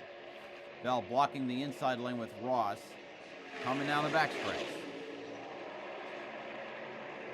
anyone do Is he gonna anything. pull up? Ross goes to the Chastain's middle. going to pull up. Bell Oh, goes man, back to that the was a middle. tight- Ross goes down. Very Gets the tight. push Bell from covers Buscher. Chastain back to the bottom. Buscher with him. Stenhouse gets Stenhouse to gives Bell. Bell a bump. Little tap there. Buscher They're up in pushing the Ross. north banking, coming out of turn 4. Final Reddick lap, leading stage the out 2. high lane, but Chastain he with a falls gap. back. Is it Ross too is big way a out gap? there. I think it might be, Mike. Goes up to block the Does it high come? lane. Oh no, he's going to try and do Chastain both. trying to cover Bell both with a run lanes on the at one side outside. of the trioval. Chastain staying low. Oh, a little squirrely behind him, but Ross wins stage 2. And beats Damn, Bell that to was the that. I made it line. sound way more exciting than it looked. Ugh. Second stage win of the season for Ross Chastain, and his first at Talladega. Well, that jockey was whipping that horse as Chastain gets the green and white checkered flag over Bell, Buscher, Stenhouse, and Gilliland. How did I get here? Shooting all the action despite vision loss from wet AMD. It started when Vabysmo opened up my world. I was worried when I started to lose my sight, but my doctor recommended Vabysmo. Vabysmo is different. It's the only treatment thought to block 2 causes of wet AMD. So I'm back doing what I love, knowing that Vabysmo improves vision. And there's a chance for up to 4 months between treatments. Vabysmo is an eye injection.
21.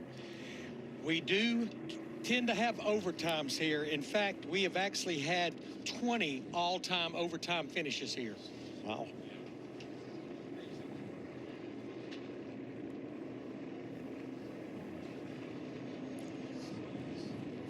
Field rounds out at turn number 4, and they'll head for Vabismo Pit Road to fill up Sunoco race fuel with Poet Zero Carbon Bioethanol.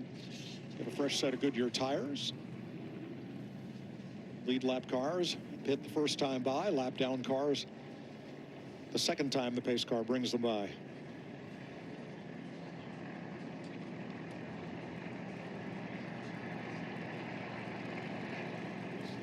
Pit road's going to be a busy place. Josh? Let's start with the one of Ross Chastain, your stage 2 winner, leading 22 laps so far in this race. Happy with the car right now. It's going to be 4 tires and fuel and to go on the jack for the one car. Let's go to the 47. Ricky Stenhouse Jr. put himself in position. It's going to be fuel and 2 tires on the right side for the 47 of Ricky Stenhouse, Regan. Well, Chris Buescher loves where that 17 car has said it's very stable. You see 2 tires right there for him. Said it's very stable compared to others. In the 20, Christopher Bell, he exclaimed, "We survived." They had him stop short to make sure he could get out of the pits, but you see extra fuel needed, like you guys noted. Chris Buescher is going to win that race off pit road.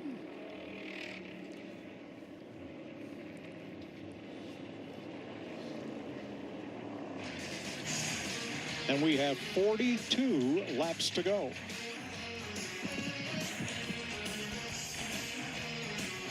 Tired of rising prices? Then you need to weigh your options. T-Mobile customers had the lowest wireless bills versus Verizon and AT&T over the past 5 years. That means more money in your pocket. And our experience plans include amazing benefits, like top streaming services on us, free Dash Pass by DoorDash, and a bunch more. Oh yeah, and a 5-year price guarantee. So you can tip the scales in your favor. Switch to T-Mobile and we'll even pay off your old phone up to $800. Introducing Chipotle's new high-protein menu with real chicken, grilled fresh, no antibiotics, no fillers, ever. Starting at $3.50, packed with protein, Chipotle's new high-protein menu is real protein you want to eat. Chipotle, for real.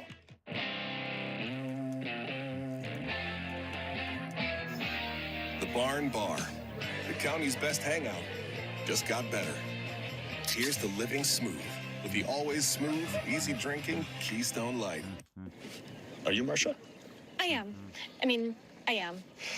Thanks for meeting me here. Usually not an interweb dating guy. Barely ever use this phone computer. Unless it's to bundle my insurance with Liberty Bibbity. Oh, same. I hate this thing, but it's true. You can save hundreds bundling with Bibberty. Bibbity? Bibberty? Bibbity. Bibberty. Are you hungry? Mm-hmm. Let's get some lasagna. And some cannolis. Only pay for what you need. You love your land, and you have plans for it. During Kubota Orange Days, you'll love the great deals on our versatile, reliable lineup, helping you turn dream projects into reality. Visit your Kubota dealer today for the best deals of the year. Now through June 30th, get select compact tractors with 0% financing available or save up to $5,500. Sale ends soon. Stop by your local dealer or go to KubotaOrangeDays.com. Here's what we'll say about the road to greatness. The name Ford is synonymous with desert racing. You gotta keep pushing. The desert's not gonna let up. It sure isn't paved. It's a challenge just to finish.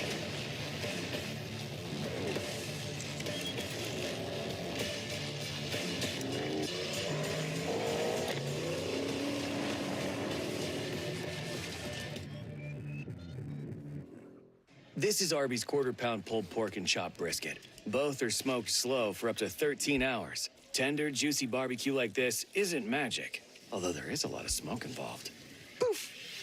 Arby's, we have the meat. A celebration of life, liberty, and the pursuit of speed. Together with Coca-Cola, NASCAR salutes. Jamie McMurray, Chris Myers. Time for a little race break. Fans have a number of different ways that they can see a race at Talladega Superspeedway or see a crash or a wreck. One of the ways that we're observing here is, I guess we're coming out of turn 4 with pit road behind us. And I think we have a couple of Marines on this bus or this stand. So thanks for your service and giving us a good setup. All right, so let's take a look. Stage 2, and it was about 306 miles into this 500-mile race. And it wasn't the big one, but it was, well, I should say it was the big one today, but not the biggest one ever. This is the place where 28 cars involved in one crash. This is more than 25 cars were involved. And you just look at the accordion effect from where Ross Chastain was into Bubba Wallace, and it triggers a crash for a number of cars, and they're going about 190 miles per hour. I would describe it as and you lived in one of these before, a tapestry of terror when you raced here, or at least were practicing to race here. Classic case of you're not safe anywhere on the track. A lot of guys want to get to the front ride, but this wreck happened right at the very front of the pack. We saw a little bit of contact from Chastain, who I think was getting help from behind as well. Drivers have complained about the bumpers not lining up. You see these cars, not being super stable in the draft, and especially as guys get on them. The reality, Chris, is in that first stage, we didn't see a lot of drafting or bump drafting like that. These shorter stages, the aggressiveness went up, and yeah, big wreck right at the start of the pack. Yeah, and it's amazing that some were able to get through that or involved in the wreck, including Tyler Reddick, right, celebrating the contract extension with 23:11. And even though he was 15th after stage 2, he's won from the pole. He was your pole sitter for this race today, but he's won for as far back as 37th during the race at Daytona, and even 20th when he was in Atlanta. So there's a lot of ways he can still win this race and get his 6th of the year. Yeah, a lot of guys up front, too. We talk about this being an opportunity race. We got Ross Chastain up front. We know he needs to have a good run way back in points, 20th in points. We also talked about Hocevar, Ricky Stenhouse Jr., multiple wins here at Talladega. Always seems to find himself at the front of the pack when he needs to be. You got to keep your eye on all those guys. And whatever else happens, I hope it happens right here in front of us. Right, we're here. That's right. Buckle up. Back to the booth. Have fun down there, fellas. We still have 40 laps to go, and we still have 21 cars on the lead lap. Shane Van Gisbergen going to be the last of those. He got busted for speeding on this pit stop. So still a lot to go here, and we have yet to see the different manufacturers, the different team organizations, everybody trying to line up. I guess now is the time to find your friends, if you still have any. Well, it's hard to find them now because of the fact that, that, like you said, the speed of the pack is so far up, and those big runs and the pack getting broke up with less cars makes it more difficult. So you're going to kind of have to dance with whoever you've got at this point to try to win the race. Well, the one thing that I think we've taken note of quite well is those Toyotas are light on their feet as they get pushed, and the 20 was all over the place there in the closing laps of that stage. Obviously, the 23 got pushed and turned around to cause the big one. But I'm watching Chastain get pushed, and that thing is super solid. It doesn't move around. That's a really good pusher behind him and Buscher. Teams, strength in numbers, like you said. The Chevrolets have, what they have, 7 or 8 of them still alive and in the top 10. And obviously those 4s are going to be strong with Priest and Buscher there. Well, let's check out the Pod's big move of the race. And it's going to be Austin Cindric weaving his way through this. Damn. Wait, what the? Oh, he didn't make it through. Oh, he 360s. No, he didn't make it through. What the heck is that about? Now, he was involved, but pulled away, stayed in contention, and now he is back on the lead lap. Yeah, was able to hold on there and got the lucky dog at the end of that stage and got his lap back. That car, we can't say it enough. These things are tanks. Very strong. Reddick won at Atlanta with no right front fender. His Daytona 500 had damage on it with that win. I don't think those guys are out of this thing. RFK maxing out on stage points. Ryan Priest and Chris Buscher ahead of Chastain, who just won stage 2.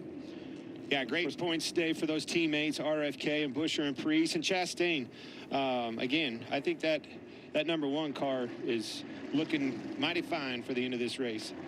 A lot of Fords in that group, even some guys that are not in the race, and that's one reason why you want to race for those stage points at the beginning of these races, to cover yourself if you have an accident like we did in stage 2. And having another accident is not out of the question here, because you're going to have to be really, really aggressive to make ground on these pushes. Hocevar right up there looking for his first win. Bowman, haven't seen or said his name much today. They're a great spot in that 48 car. So Denny Hamlin pitted with 1 to go, so he did not wave around back to the lead lap. It'll be Hamlin and Ty Dillon 1 lap down to battle for the free pass. Stage 3 with Chris Buescher getting a good push from Hocevar against Alex Bowman. Here we go. Stage 3. This track has produced a lot of first-time winners. A Hocevar win would be big here. Big cycle of guys up to the front of this pack. Chris Buescher really the only one that was, and Stenhouse the only ones that were up in the front. We hadn't said Alex Bowman's name all day, and you see him down in that bottom lane leading it.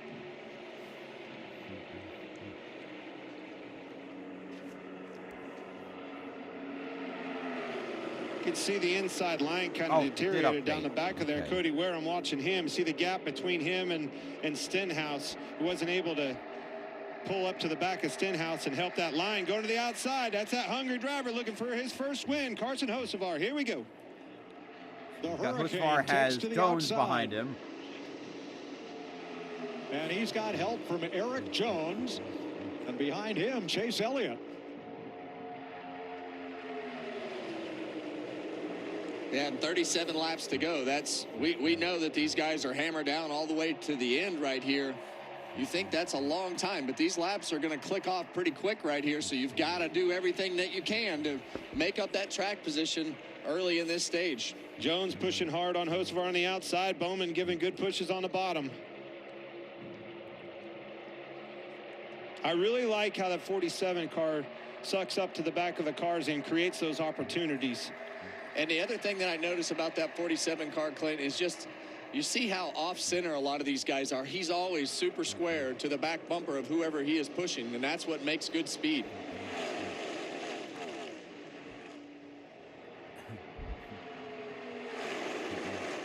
Four of the current top 10 have never won a NASCAR Cup race. And as you pointed out all day, this is the place for first-time winners, 12 of them in all. And today just makes it even more possible for those first-time winners with so many of those guys running, smaller field now. Opportunity is there, and who is going to open that door? I talked to Chase Elliott in the pre-race show, Mike, and I asked him about the Chevrolet, the new body, and where it needed work, and it was these super speedways. They worked on this body to try to make them push better, and you can see that when Bowman on the inside. Super steady, super strong. That car in front of him pushes straight. Jamie? Yeah, it's nice to give an update on Alex Bowman in the 48 on the bottom, second in line. You know, this has been a season so far that is forgettable. No top 15 finishes. He missed 4 races from vertigo. Talked to him before the race. He said he's feeling almost back to himself. He thought he had a good shot today. And guys, he's had a good car. Didn't want any adjustments on the last stop, just 4 tires and let me go. Well, he has more than held his own. Second car on the inside.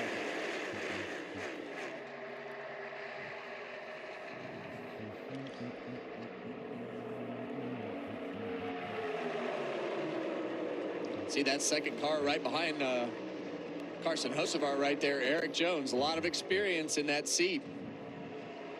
Now, one thing I don't see here, in the previous stage, you had the Fords out front with Logano and Blaney working well together in the 2 Penske Fords.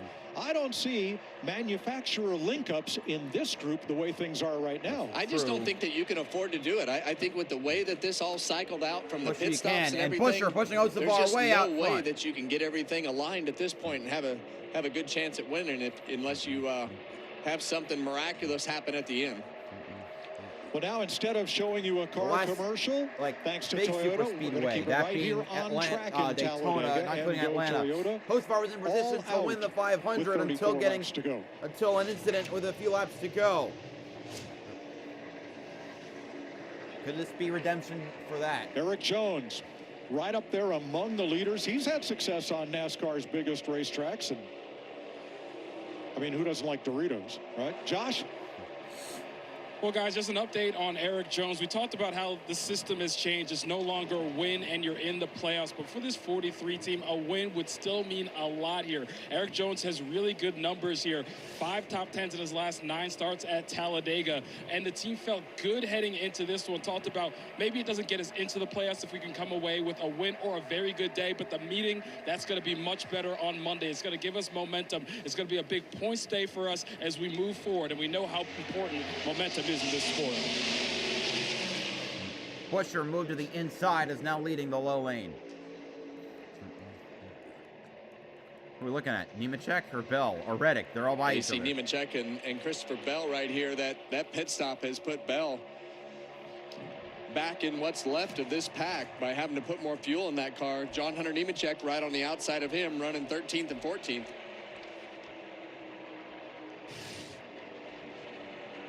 Nemechek has 6 Talladega starts with the best finish of 8th.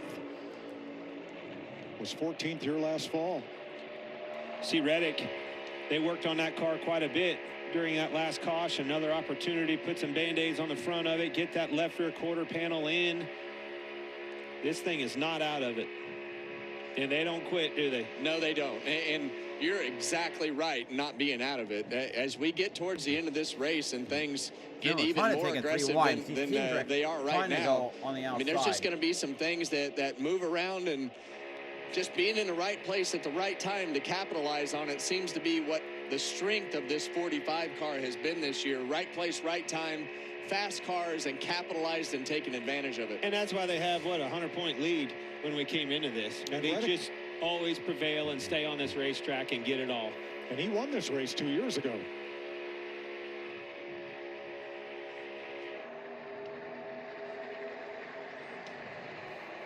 Erik Jones, 18 Talladega starts.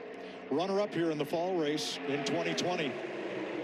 And he has a lot of speed in that race car. That 43 car can push hard. And that is Toyota all out. 30 to go, still half the field, 21 drivers on the lead lap with the opportunity to win this. Ty Dillon is in the free pass position, first car 1 lap down. Denny Hamlin is 1 down. Herbst, Dye, and Love 2 laps off the pace.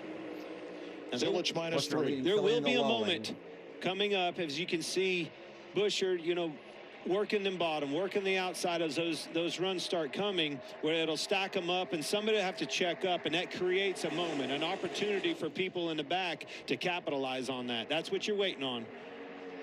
Talking about a Chastain, a Bell, Hamlin that's back into this thing. All those guys just need this thing to get one little slip up and then check up.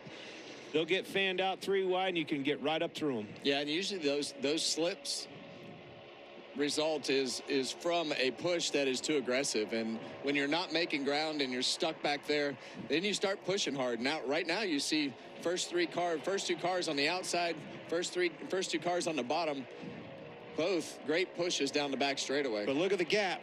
Because of these push out, now comes Stenhouse, now comes Elliott on the outside. That's that accordion effect that creates one of these moments that we speak of, Larry. Yeah, we talked about the strategy of this race, when to pit, but the strategy of what to do when you pit. That's made a difference right now when you look at these drivers at the front. Carson Hocevar and Erik Jones, fuel only. You look at drivers like Bowman, Buescher, Elliott, Stenhouse, 2 tires only. Bell had no choice. He's back there because he had to have more fuel. Ross Chastain, though, also took 4 tires and got himself way back in the pack. Trouble car just bounced off the wall, and that's Tyler Reddick way up in turn 2. We're going to stay green unless NASCAR spots debris, but I believe he did have contact up there. Obviously. Yeah, and these are the types of that things. That right front looks low. I'm sorry, Kevin. And that's what I was getting ready to say is these types of things are what happen when you have tore up body panels and braces come loose, cautions out. So apparently debris from Tyler Reddick will put us under caution for the 5th time today.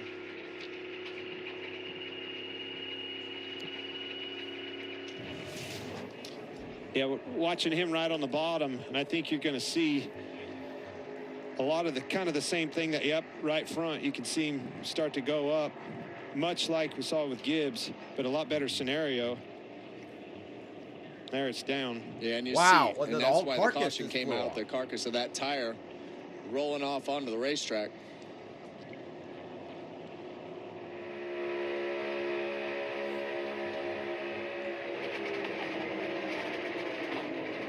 Hang on to it.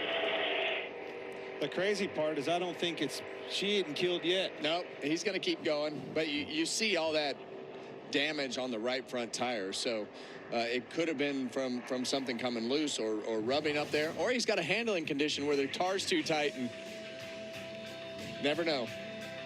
So Tyler Reddick makes it to pit road, and they will make repairs and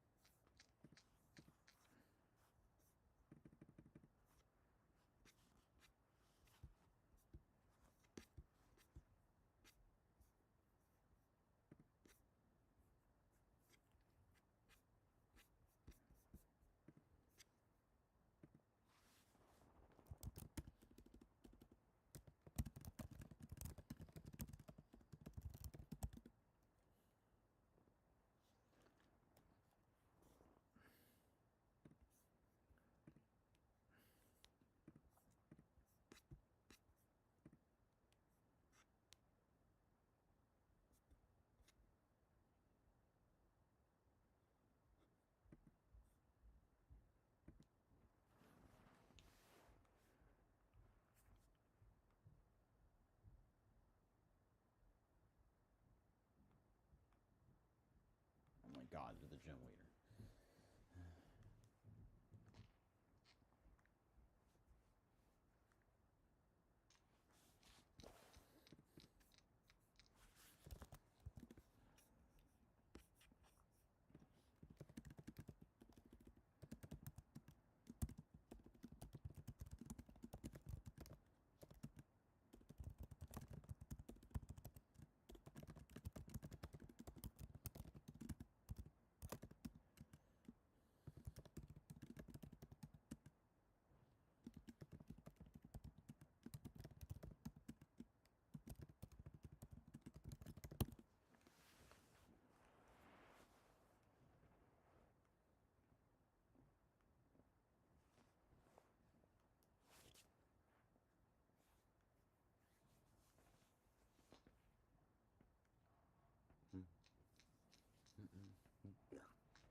this last caution. Trying to determine who was the leader? With Carson Hocevar just he barely ahead of the line. He lost the race. Loop. He lost the race by about that much in Kansas. Kevin, don't remind him. You know how much he doesn't like that video. It's time for you to pick a horse. Who are you picking? Well, you're going to put me on the spot. Yep. I guess if I had to pick with the way they line up right now, I'm probably going to take the guy that's leading. I like the way that his car drives and the things that he does on the super speedway in the past. So probably Busher. Well, old buddy, if you're going to hang out with me tonight, you're going to come with me and Hocevar to Chili's and celebrate our big first win. That's what you're going to have to do if you're going to have any fun at all. Well, I'm not. You're on. Let's see what happens. The best feel-good story of this day would be if Alex Bowman could win this race. What a comeback. Great point. That would be. There's not a bad look at the top 10. No. All the way down would be much needed. Aerial coverage. That's the aerial coverage, Clint. It's brought to you by Goodyear. Legends aren't born, they're proven. Packed infield. Great crowd in the grandstand. Boy, have they seen action today. All weekend long. It wasn't just today. We saw a great ARCA race. The O'Reilly race was good. And this race is really shaping up. I mean, the big one, it's had everything. It's had strategy, chaotic strategy in the first stage. Second stage got wild. And then it's gonna, it's gonna come down to the end of this thing and that magical moment off of 4, Kevin. Well, in the ARCA race, Andy Jankowiak, first-time winner. In the other Saturday race, Corey Day, first-time winner. What are we saying here? First-time winners. Well, how about Cletus running second in that ARCA race? Didn't have that one on my bingo card. Looked pretty good, though. He did a great job. Last week of yesterday. So of the lead lap drivers, there are 7 who have not yet been to victory lane in the NASCAR Cup Series. Hocevar, Preece, Smith, Ware, Nemechek, Gilliland, and Gregson. Could the winner come from one of those 7? I like the strength in those Chevrolets. The Fords have been solid. Jones is kind of a lone wolf up there in the top 10. Here we go. 1 Ford and 1 Toyota against 5 Chevrolets at the front of the field. Coming to 22 to go, it's time to get established in this race. I don't care where you're at. Keep it the track position in the front. 22 if laps you're in the to back, go. find a way. Let's get it over with, please. Green, green, green. Kyle Busch had an uncontrolled tire penalty on his pit stop. Starts out back. Bottom lane got a great connection down there. You see the 47 and a 43 have a little bit of trouble right there.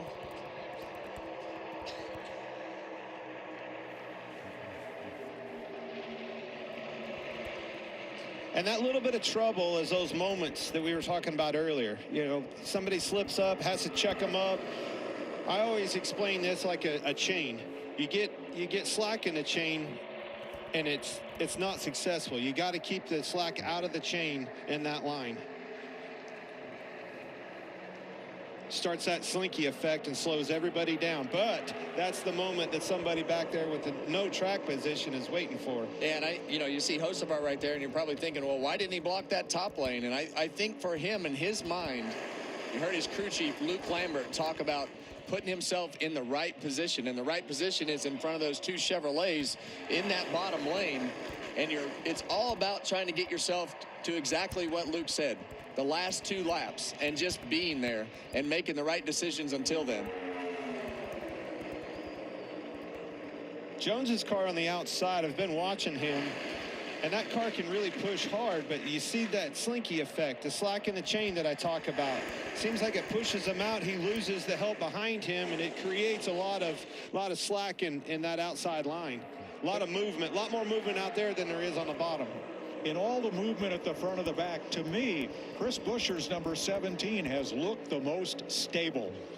And he's been there all day. I think having that Ford up front, we know they're the best pushers and the cars to be pushed. Chevrolet talked about their cars. They're better. But I still don't think they're as good as the Ford as far as pushing and being pushed. They're definitely the most stable cars with somebody on their bumper. His best friend is having that Toyota behind him, because you got a Chevrolet's behind them. This is one of those scenarios where nobody really has their teammate or the right person behind him other than Hocevar with 2 Chevrolets behind him. Great pusher with Bowman. And the one thing that you keep mentioning are Chevrolets. There are a lot of Chevrolets at the front of this pack, and when push comes to shove, Busher leading on there's the high going to side. be Eric some Jones loyalty behind on them. that side of Stenhouse it third to try on the to get a outside. Chevrolet to victory And lane. then to the inside, we have I think. Well, it's the first time you 19 saw to go. the leader move down. Jones followed suit with him. That's his dancing partner, Jones and Busher. You saw Priest. He's on the outside, 4 cars back. He's the closest thing to a friend that Busher has in this whole top 10. Hocevar moved up, joined that outside line. Well, if he didn't, he was going to lose more track position, and that's what we talked about earlier. And he is a guy that is, anytime he gets a run, he's going to take it. This is that moment that I'm talking about.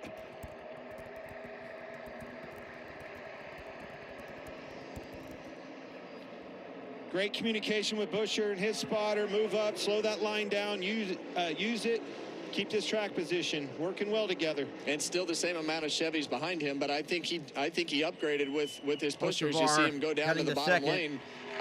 Like we talked earlier, having a great pusher like Stenhouse behind you is going to pay off in the end.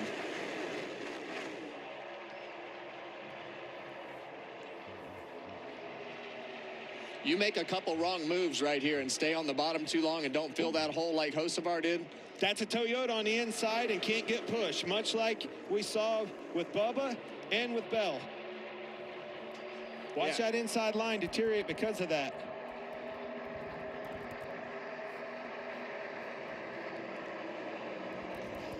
And you see every time that Bowman hits the back of Eric Jones's car, it wiggles just a little bit, and it makes the guy that's pushing nervous, and you know that you have to be somewhat timid, and then he checks up. Hocevar went to the outside here. We're outside, got Stenhouse behind him, and Elliott. If those Chevys all get together, 3 of them right at the front on the outside, and they forge ahead. And I think right now Busher's hoping that as they come up on a lap car, sometimes this will shake the field up too, and they have to weave up the racetrack and kind of shakes things up a little bit. Busher's hoping that Priest can somehow figure out how to get up there, because he's outnumbered right now with what he's got around him with all the Chevys.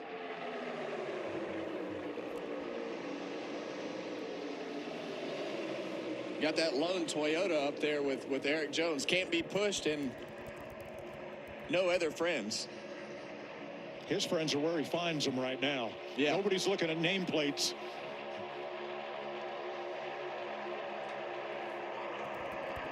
The good thing about Busher on that inside is he's ultra stable too. As Jones gets to the back bumper, look, that thing stays steady. Push me as hard as you can. Hocevar comes down to cover, then back up top. Yeah, and he wants to cover, but he knows that he doesn't want to leave. When you get the right guy behind you, you want to try to keep him there. And I truly believe that that's the right guy behind him to have the best shot to win this race. With even another one behind him and Elliott. 15 to go now. Still and pushing not even far because up of the front. nameplate on the car, because of just how good Ricky is at this. And you see right now, all the way through the corner, just right on his bumper right there.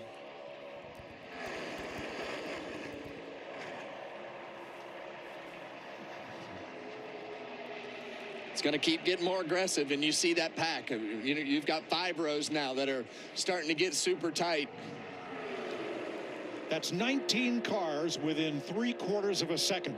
This field is packed as tightly as it can possibly be with 2 rows. Well, you're out of time.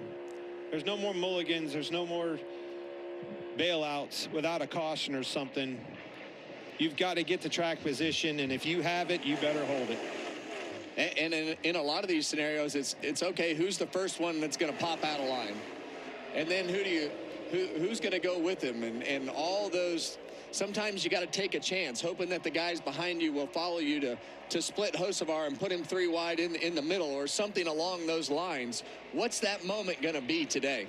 Is that the only chance of developing a third lane?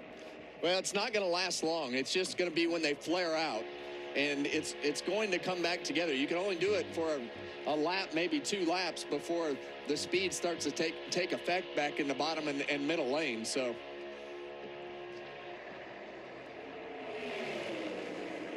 lucky 13 to go this time by. Let's take a breath and get some trends from Larry. Well, Mike, we are 1/4 of the way through 2026. The first 9 races, the average caution was 11 to go. Today, that would be lap 177, which is 2 laps from now. 3 overtimes, including our last 2 races at Bristol and Kansas. And I told you earlier, Talladega, 20 overtime finishes all time.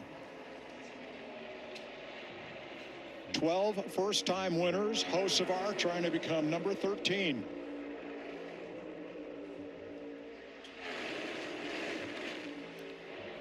Names like Brickhouse, Pond, Bouchard, Phil Parsons, Bobby Hill, never won anywhere else but here. But well, he's certainly been knocking on the door. He's ruffled some feathers along the way, but he will be in victory lane in his sport. And it just might be here in a few minutes. yeah, I still think you're right, Clint. That bottom lane, the weakness is that 43 car. Just from a stability standpoint, he can get himself up there and push really well, but they can't push him really hard with 2 cars pushing behind him. But I will say that thing's got some steam. Oh, look how hard it can push. It's a and great, drive away from the car behind him. Great pusher.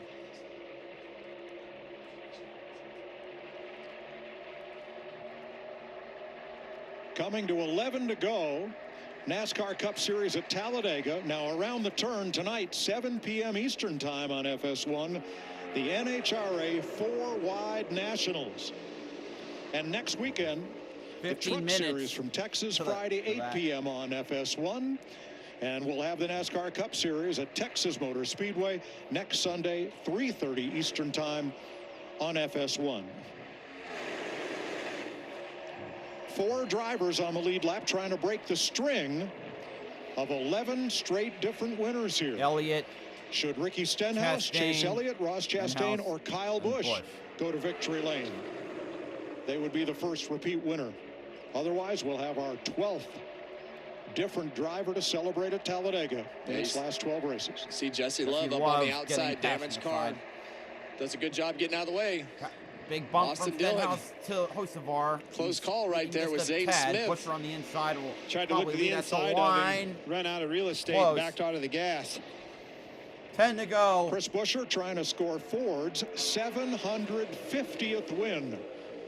That's true. I forgot about that. In what's now the NASCAR Cup Series, and trying to become the first Ford driver not named Ryan Blaney to go to victory lane in their last 5 races. Well, he's so steady. He's always up in the front of these races, always getting the most out of his car, and does a great job at finishing races, and just one of those quiet guys that doesn't get the credit that he deserves for all the things that he does in this race car for a number of years. Takes care of business for sure. He's got a 3rd place finish here. Inside of 10 laps, I can't not tell you the adrenaline rush that this is as a race car driver. Heart rate's through the roof. It's game on. This is what you live for a race car driver. This situation right here in the closing laps, going for a big win, going for your first win in some of them, holding these guys behind you. You know the runs are coming. Everybody's getting antsy. On. He's going to have to release. Off. Quarter. One's tight to you. Half. Quarter. 77's come back to the 47, ready for a big push here. Big push top line. Take in front of both. Take in front of both. 8. What can you do if you're Ryan Preece or somebody back there 4th, 5th, 6th in line? You do right what you're doing and wait for it a little bit. And you want to don't be the weak link in your line. Keep your space to the car in front of you as good as possible. Try 8 laps to control the runs behind you so that you don't get that slinky effect like Clinton was talking about. But They're formed up well on the outside, and it's just going to come Back up a down bit to on the inside, who but maybe decides to they'll make that come first roaring back move here. to break all this up. There's some momentum on the inside coming back. 3/4 half. And if you're those guys that are 4th, 5th in line, Clint, I mean, you have to start thinking about trying to surprise them at some Pusher, point. But with the push from your the hope inside is is now clear. that- Oh, Josevar knocks Eric Jones out of the way. Goes for a wild ride after contact and keeps it off the wall. Spins down the way to entry to pit road. Gets to pit road, and like a we suck in the are grass. still green. We're still green, 7 to go. Still green. And Pusher's the leader. Josevar, I think he got tight. That car, then it came back down. that or the 47 car just got into the back bumper a little bit and kind of shot him to the left. It was on Well, the there exit goes of the the Doritos corner, car. came down and No, got he's into stuck. the side of the 43, Damn it. 43 Caution. stuck. Well, that reshuffled the deck. Caution is out. Unfortunate. Eric Jones was doing a whale of a job holding on to that race car, and that wasn't his doing. Josevar come down and got into him. And Larry, this changes everything. It does that, but I know one thing it doesn't change. If I'm up front, I'm not coming to pit road. I'm not. If you told me to, I'm not. And finally, Denny Hamlin gets his lap back. He'll get the free pass after Eric Jones spins from contact. Bipolar 1 can overwhelm your mind. Sometimes depressive lows and unpredictable highs can make it hard to get out of your head. Finding relief may help you break through. Ask about Vraylar. Some medicines only treat the lows or highs. Vraylar treats depressive, acute manic, and mixed episodes of bipolar 1 in adults. Proven full-spectrum relief for all bipolar 1 symptoms. Not for elderly with dementia-related psychosis due to increased risk of death or stroke. Report changes in behavior or suicidal thoughts to your doctor. Antidepressants may increase these in those under 25. Report fever, stiff muscles, or confusion, which may be life-threatening, or uncontrolled muscle movements, which may not go away. High blood sugar may lead to coma or death. Weight gain and high cholesterol may occur. Difficulty moving, uncontrolled movements, tremors, feeling like you need to move, sleepiness, nausea, vomiting, and indigestion are common. Side effects may not appear for weeks. Vraylar. Breaking through to relief. Ask about Vraylar. 6 laps to go, and we're under caution for the 6th time today at Talladega. Let's have a look and see what sent Eric Jones spinning into the infield.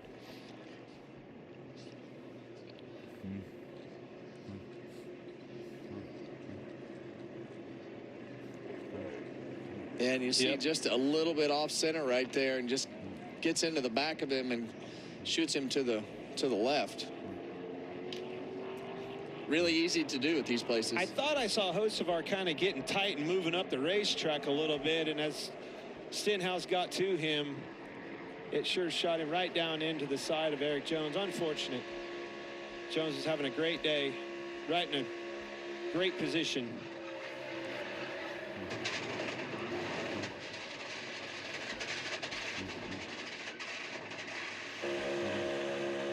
Alex Bowman.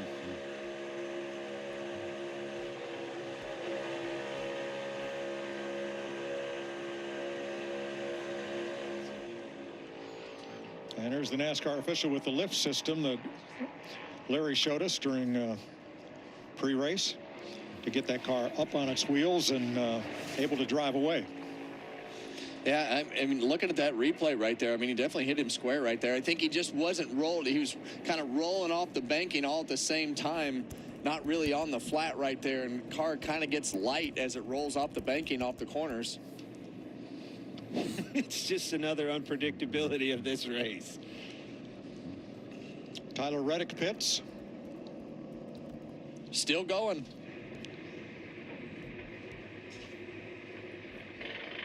Sure, good. It came off. Speak up if you got a problem.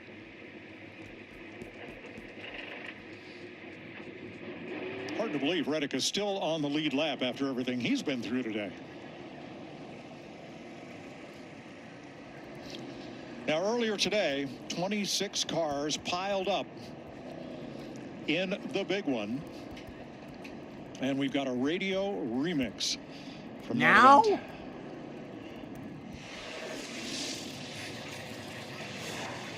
Watch top. And he wrecked us. I can't see you. Let me know what you got. Yeah, I'll see you in Texas. What happened? I don't know if we pushed to 23 or if he jumped up, he got clipped. We're done. But I got left rear, right front, ball back here in the front stretch. 10-4. Get it fired up, bring it back around.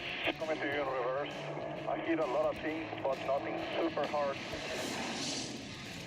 Suarez, another one. Hard to believe he's still on the lead lap after what he went through there. I don't know. Driving your car back to the pits backwards, I hit a lot of things, but not too hard. That has Talladega written all over it. Yes, it does. Riley Herbst has had quite a day. A couple of speeding penalties. Penalty for passing below the double yellow line. But 2 laps down, he's 24th. And his teammates, 1 lap down. Michael McDowell had a big up and down day. Spent a lot of time making repairs to that car. Last car running in 32nd place. That might be the biggest in-car sticker I've ever seen. It's one of them. Oh, the one on the door padding right there, on the door padding. Yeah. Well, pays to advertise and buy in-car cameras. All right. I'm gonna restart with 3 to go. So we are 8 not miles. at overtime. It'll be 3 laps to go in regulation. 188 laps, 500 miles. Hocevar will have 2 Chevrolets behind him.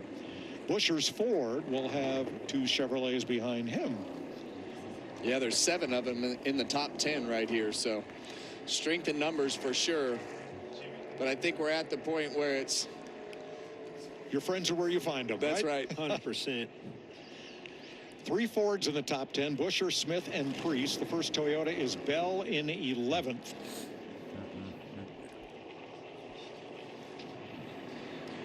Yeah, I mean, if you're Buescher, you're expecting those Chevrolets to try to pounce on you, right? I mean, he is up there by himself with Smith back in 7th and his teammate in 8th. But he's got a really fast car, and he's in the right spot. Alex Bowman just told his spotter, tell the 3, I don't care where he pushes me or how much he pushes me, just push me. Okay. So where do those Chevys go? You've got a Ford, you got Hocevar out front, but the rest of that pack, how do they get in ground? I think right now, if I'm Stenhouse, I want to push that 17. I feel like he's a good car. I want to put myself in a position to where I can make a move, and you know that you've got enough Chevrolets around you to make a move, to have somebody most likely go with you. And if you're that lone wolf in the Ford of Buescher, that's how you win this race. You put them in a situation where they can only better themselves by pushing you. The trick is keep mindful of the gaps. You know they're going to try to create a gap and come running on you in the closing laps. But for a lap or so, I bet you they try to stay right where they're at. All right, coming to 3 to go. So I if can't Stenhouse believe can push fans that actually... Ford far enough out front that he can make a move, everything could change. It'll be 3 to go. When they come to the line, they're in the restart zone, and green flag waves again. Here we go. We're green again for the last 3 laps at Talladega. Oh, God. Can Hocevar make it 3 straight first-time winners unorganized for the down there weekend? Right now, but first 2 cars First are time hooked in up 4.5 and pushing, years and you would the have pushes seen are that. going to be as hard as they have been all day. 3-car The inside, train up Hocevar top. got the Dillon did push not get to the from back Alex bumper Bowman. of the 48, as Bowman requested. Still a little gap there. Yeah, but they haven't Pusher got on the high yet. side with the problem push is they've from got Stenhouse. 3 cars connected on the top lane. More than that, that energy's with the top lane. Now Hocevar edges ahead from the bottom. Staying fine right now. Make that thing wide, Chris Buescher. Another big push from Bowman. Alex Bowman latched onto Hocevar. 2 to go. And the caution light graphic is out in case we get it. Yeah, and as you look at Stenhouse right there, getting that side draft, Chris Buescher, Chase Elliott, they see that. Little shaky from Buescher. And, outside lane Big getting pushes squirrely. on Inside the- lane on getting the bottom squirrely row too. right there. You see the Another Hocevar big push car from Bowman. get to Hocevar those is bumps on clear. the back straightaway, and Bowman releases him right there. getting ready to get to the point Field's where gonna these come guys back are going to to him. start taking chances and pulling out. Hocevar's got to be mindful. Don't get out This is the too far. situation he was Those in at gaps, Daytona. they're Stays dangerous low for a line. leader. And now the outside Bowman gets back lane to him has the with energy. the outside lane with White the flag is energy. waving. Stenhouse It'll be on one lap to Busher go, again. sponsored by It's Credit like Busher One lead Bank. at the line. White flag. Last lap You at just never know Talladega. how the energy is Busher going to build right here. See the 17 car out not front. quite clear. Hocevar with the momentum to the Carson Hocevar inside. as they enter the middle of turns 1 and 2. Stenhouse right on the door of the 48. Here comes some energy on the outside. Outside lane's coming. Elliott with a big Stenhouse, run. Gonna watch push, this. hit Stenhouse. Busher being pushed out. He's Really gonna be big clear. push right A little bit here. of stack up on the inside. Oh! The outside lane drifted up a bit. Busher continuing to drift Guys up a on the bit. bottom Can't aren't line really up with connected, Stenhouse but that super well. three car is gonna get to Hocevar the and back Busher bumper side of by 48. side as they And now enter he's gonna create another exit turn situation 4. with this outside. He's coming on him. Here they Long come ways now to to the the start line. This finish is line where it still. could all go wrong. Oh, Hocevar almost wrecked with Bowman behind him. They're going 3-4 right behind him. Priest spins out to the outside at the line. Carson Hocevar wins. He's a NASCAR Cup Series winner. And just like 2021, where he had 3 first-time winners at Talladega, it happens again this weekend in Eugene Kowiak, Corey Day, and Carson Hocevar. Carson Hocevar, the Hurricane from Portage, Michigan, becomes the second driver to win. Thank you. Thank you. Chili, Jeff, Tyler. Everyone, we had a There's a 3 lot car. of emotion out of Hocevar Bell on Rex the radio behind right him. there, and you see all these SVG. I cars saw Ryan Priest. torn up just after the start-finish line. But thank Second God driver that's to over. earn his first What the heck? career Cup win Austin this Dillon is season. on the Ty board. Gibbs did it at Bristol. Hocevar at Talladega. Man. Oh God! Thank God that's over. Never forget your first win. Luke Lambert on the box. Known him for a long time. Been in this sport a long time. This kid, he's been knocking on the door, as I said earlier, and I knew his time was coming. He did exactly what Luke Lambert said he needed to do. Keep yourself in a position. Be smart. Let yourself have a chance. It's going to be a popular win with these fans. Well, Hocevar finally freaking. He's aggressive. He's energetic. Folks have compared him to a very young Dale Earnhardt.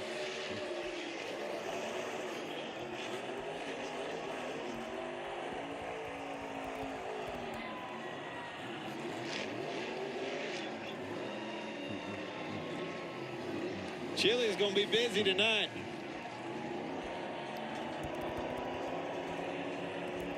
He's quotable. He's promotable. And he's what, only 23? 23 years old. What a career this young fella has ahead of him.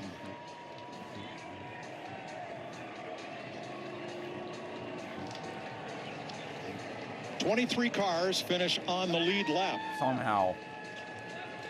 Some of them in a basket. And we'll go back and take a look here at what happened. Wait, did Priest was in there? Tell me he did. Oh wait. Here's the win. And you see those lanes just got broke up right there, Yeah, and he had everything enough of a fell lead to apart put at the himself end. out there all by himself. Stenhouse got out there So 3 here, wide. Ryan got away Priest from is the Busher. car I saw It's wrecked. how it unfolded. He It got started loose. with Austin Dillon and And Zane he- so Smith. he hit Zane Smith got to his SVG. inside. Austin- It he really wrecked with Austin deteriorated Dillon all as that well. line. Austin was forced to try to make something happen on the outside.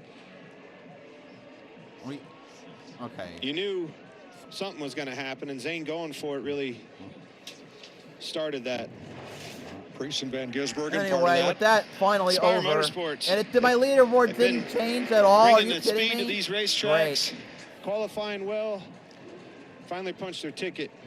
And all but did the exact same thing at the Daytona 500, just came up a lap short with the exact load. scenario Let me that see if I he can had find today. the. Okay, top 10. I just want to know the top 10. I didn't read Here he is. off all of them. All right. Hocevar NASCAR's wins. Busher newest second. winner. Bowman third. Elliott fourth. Zane Smith fifth. Stenhouse sixth. Chastain seventh. Cindric eighth. Gregson ninth. Kyle Busch in 10th.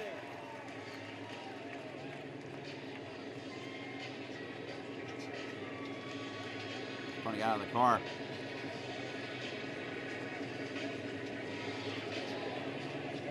Ugh.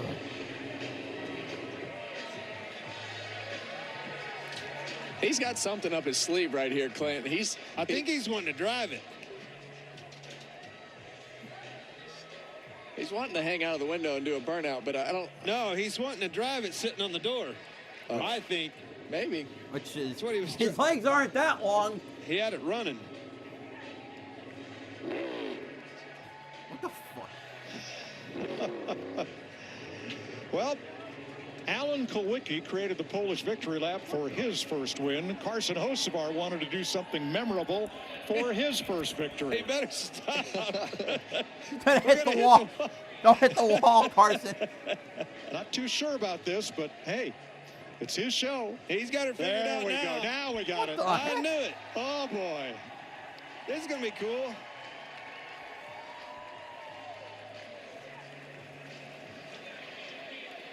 I bet you Monday there'll be a new rule.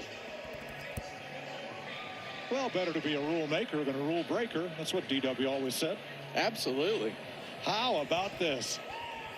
Remember at Richmond one year when Earnhardt's windshield got all covered and he sat on the windowsill, drove the car and wiped the windshield. Larry, you remember that? That's a moment. That's cool.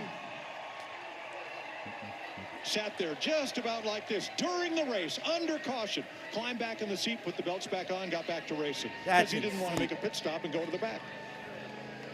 Well, this beats all.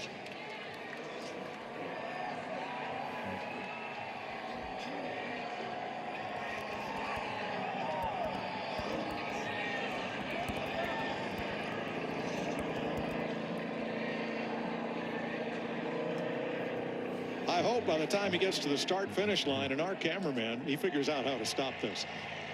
That could be the problem. We couldn't figure out how to get it going. Just shut it off. Do it with the ignition. Yeah, pretty cool.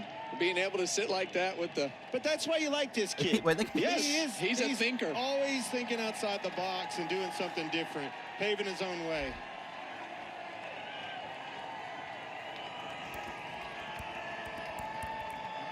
What a way to celebrate. That's unbelievable.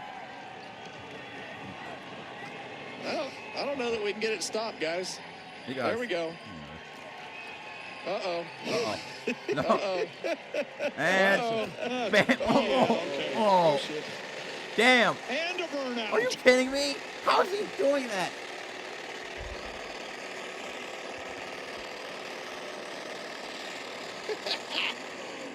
That's crazy work.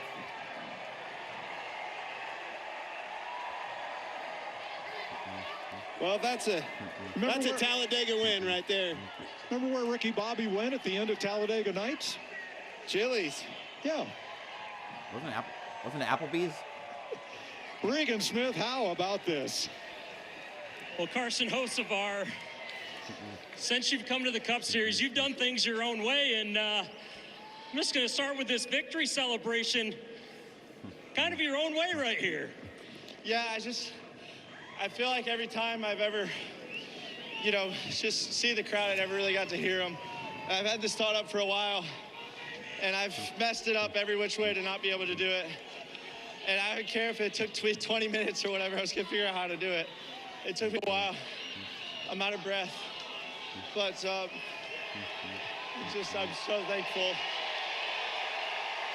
This is the biggest dream I've ever thought of. Thank you, everybody. I couldn't have done it in any better way. Hopefully my grandpa's watching. My grandma died last year, so I'm so thankful that I can give my grandpa a trophy now and wish my parents were here. But all thanks to Jeff Dickerson. We rode the dead day today, that's for sure. And, I got to wear some heat waves. Everybody's here. I mean, just unbelievable. I'm just so thankful. Thank you. As you're going down the front stretch coming, you can see the checkered flag in sight. What are you thinking? Are you just hoping that you got the run, or what's going through your mind there? I posted on Instagram that I didn't really care we were going to win, and we won. So I'm just so thankful. I knew we were going to win. I really did. Carson Hocevar gets his first career victory at Talladega. And NASCAR has a new superstar and fan favorite. Oh, my goodness. Walking along the safe barrier now. It's Talladega. Anyway, I'm done. Thank God that's over. Oh, my Lord. So, right. Next weekend is Texas, which, great. We're going from awful to probably awful. What else is... F1's back with Miami, with F2 following suit. What else we got? NHRA is starting. Let's see. High limit at Arrowhead and the Texas dirt track. World of Outlaw late models at Independence Motor Speedway and Mississippi Thunder Speedway. The World of Outlaw late model sprint cars at Attica Raceway Park and Sharon Speedway. Let's see. NASCAR Brazil Series at Cascavel. Cars Tour West at Colorado National Speedway. IMSA for IMSA regular and WeatherTech.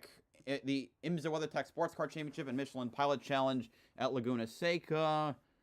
World Superbike Championship at Hungary. Formula E at Berlin. Modifieds at Oxford Plains. ARCA East at Nashville. ARCA West at Shasta. European Le Mans at Circuit Paul Ricard, and NHRA at South Georgia Motorsports Park. Thanks to everyone who stuck it out. All right, I'll see you guys next time. BowserJrXD signing off. Have a good one.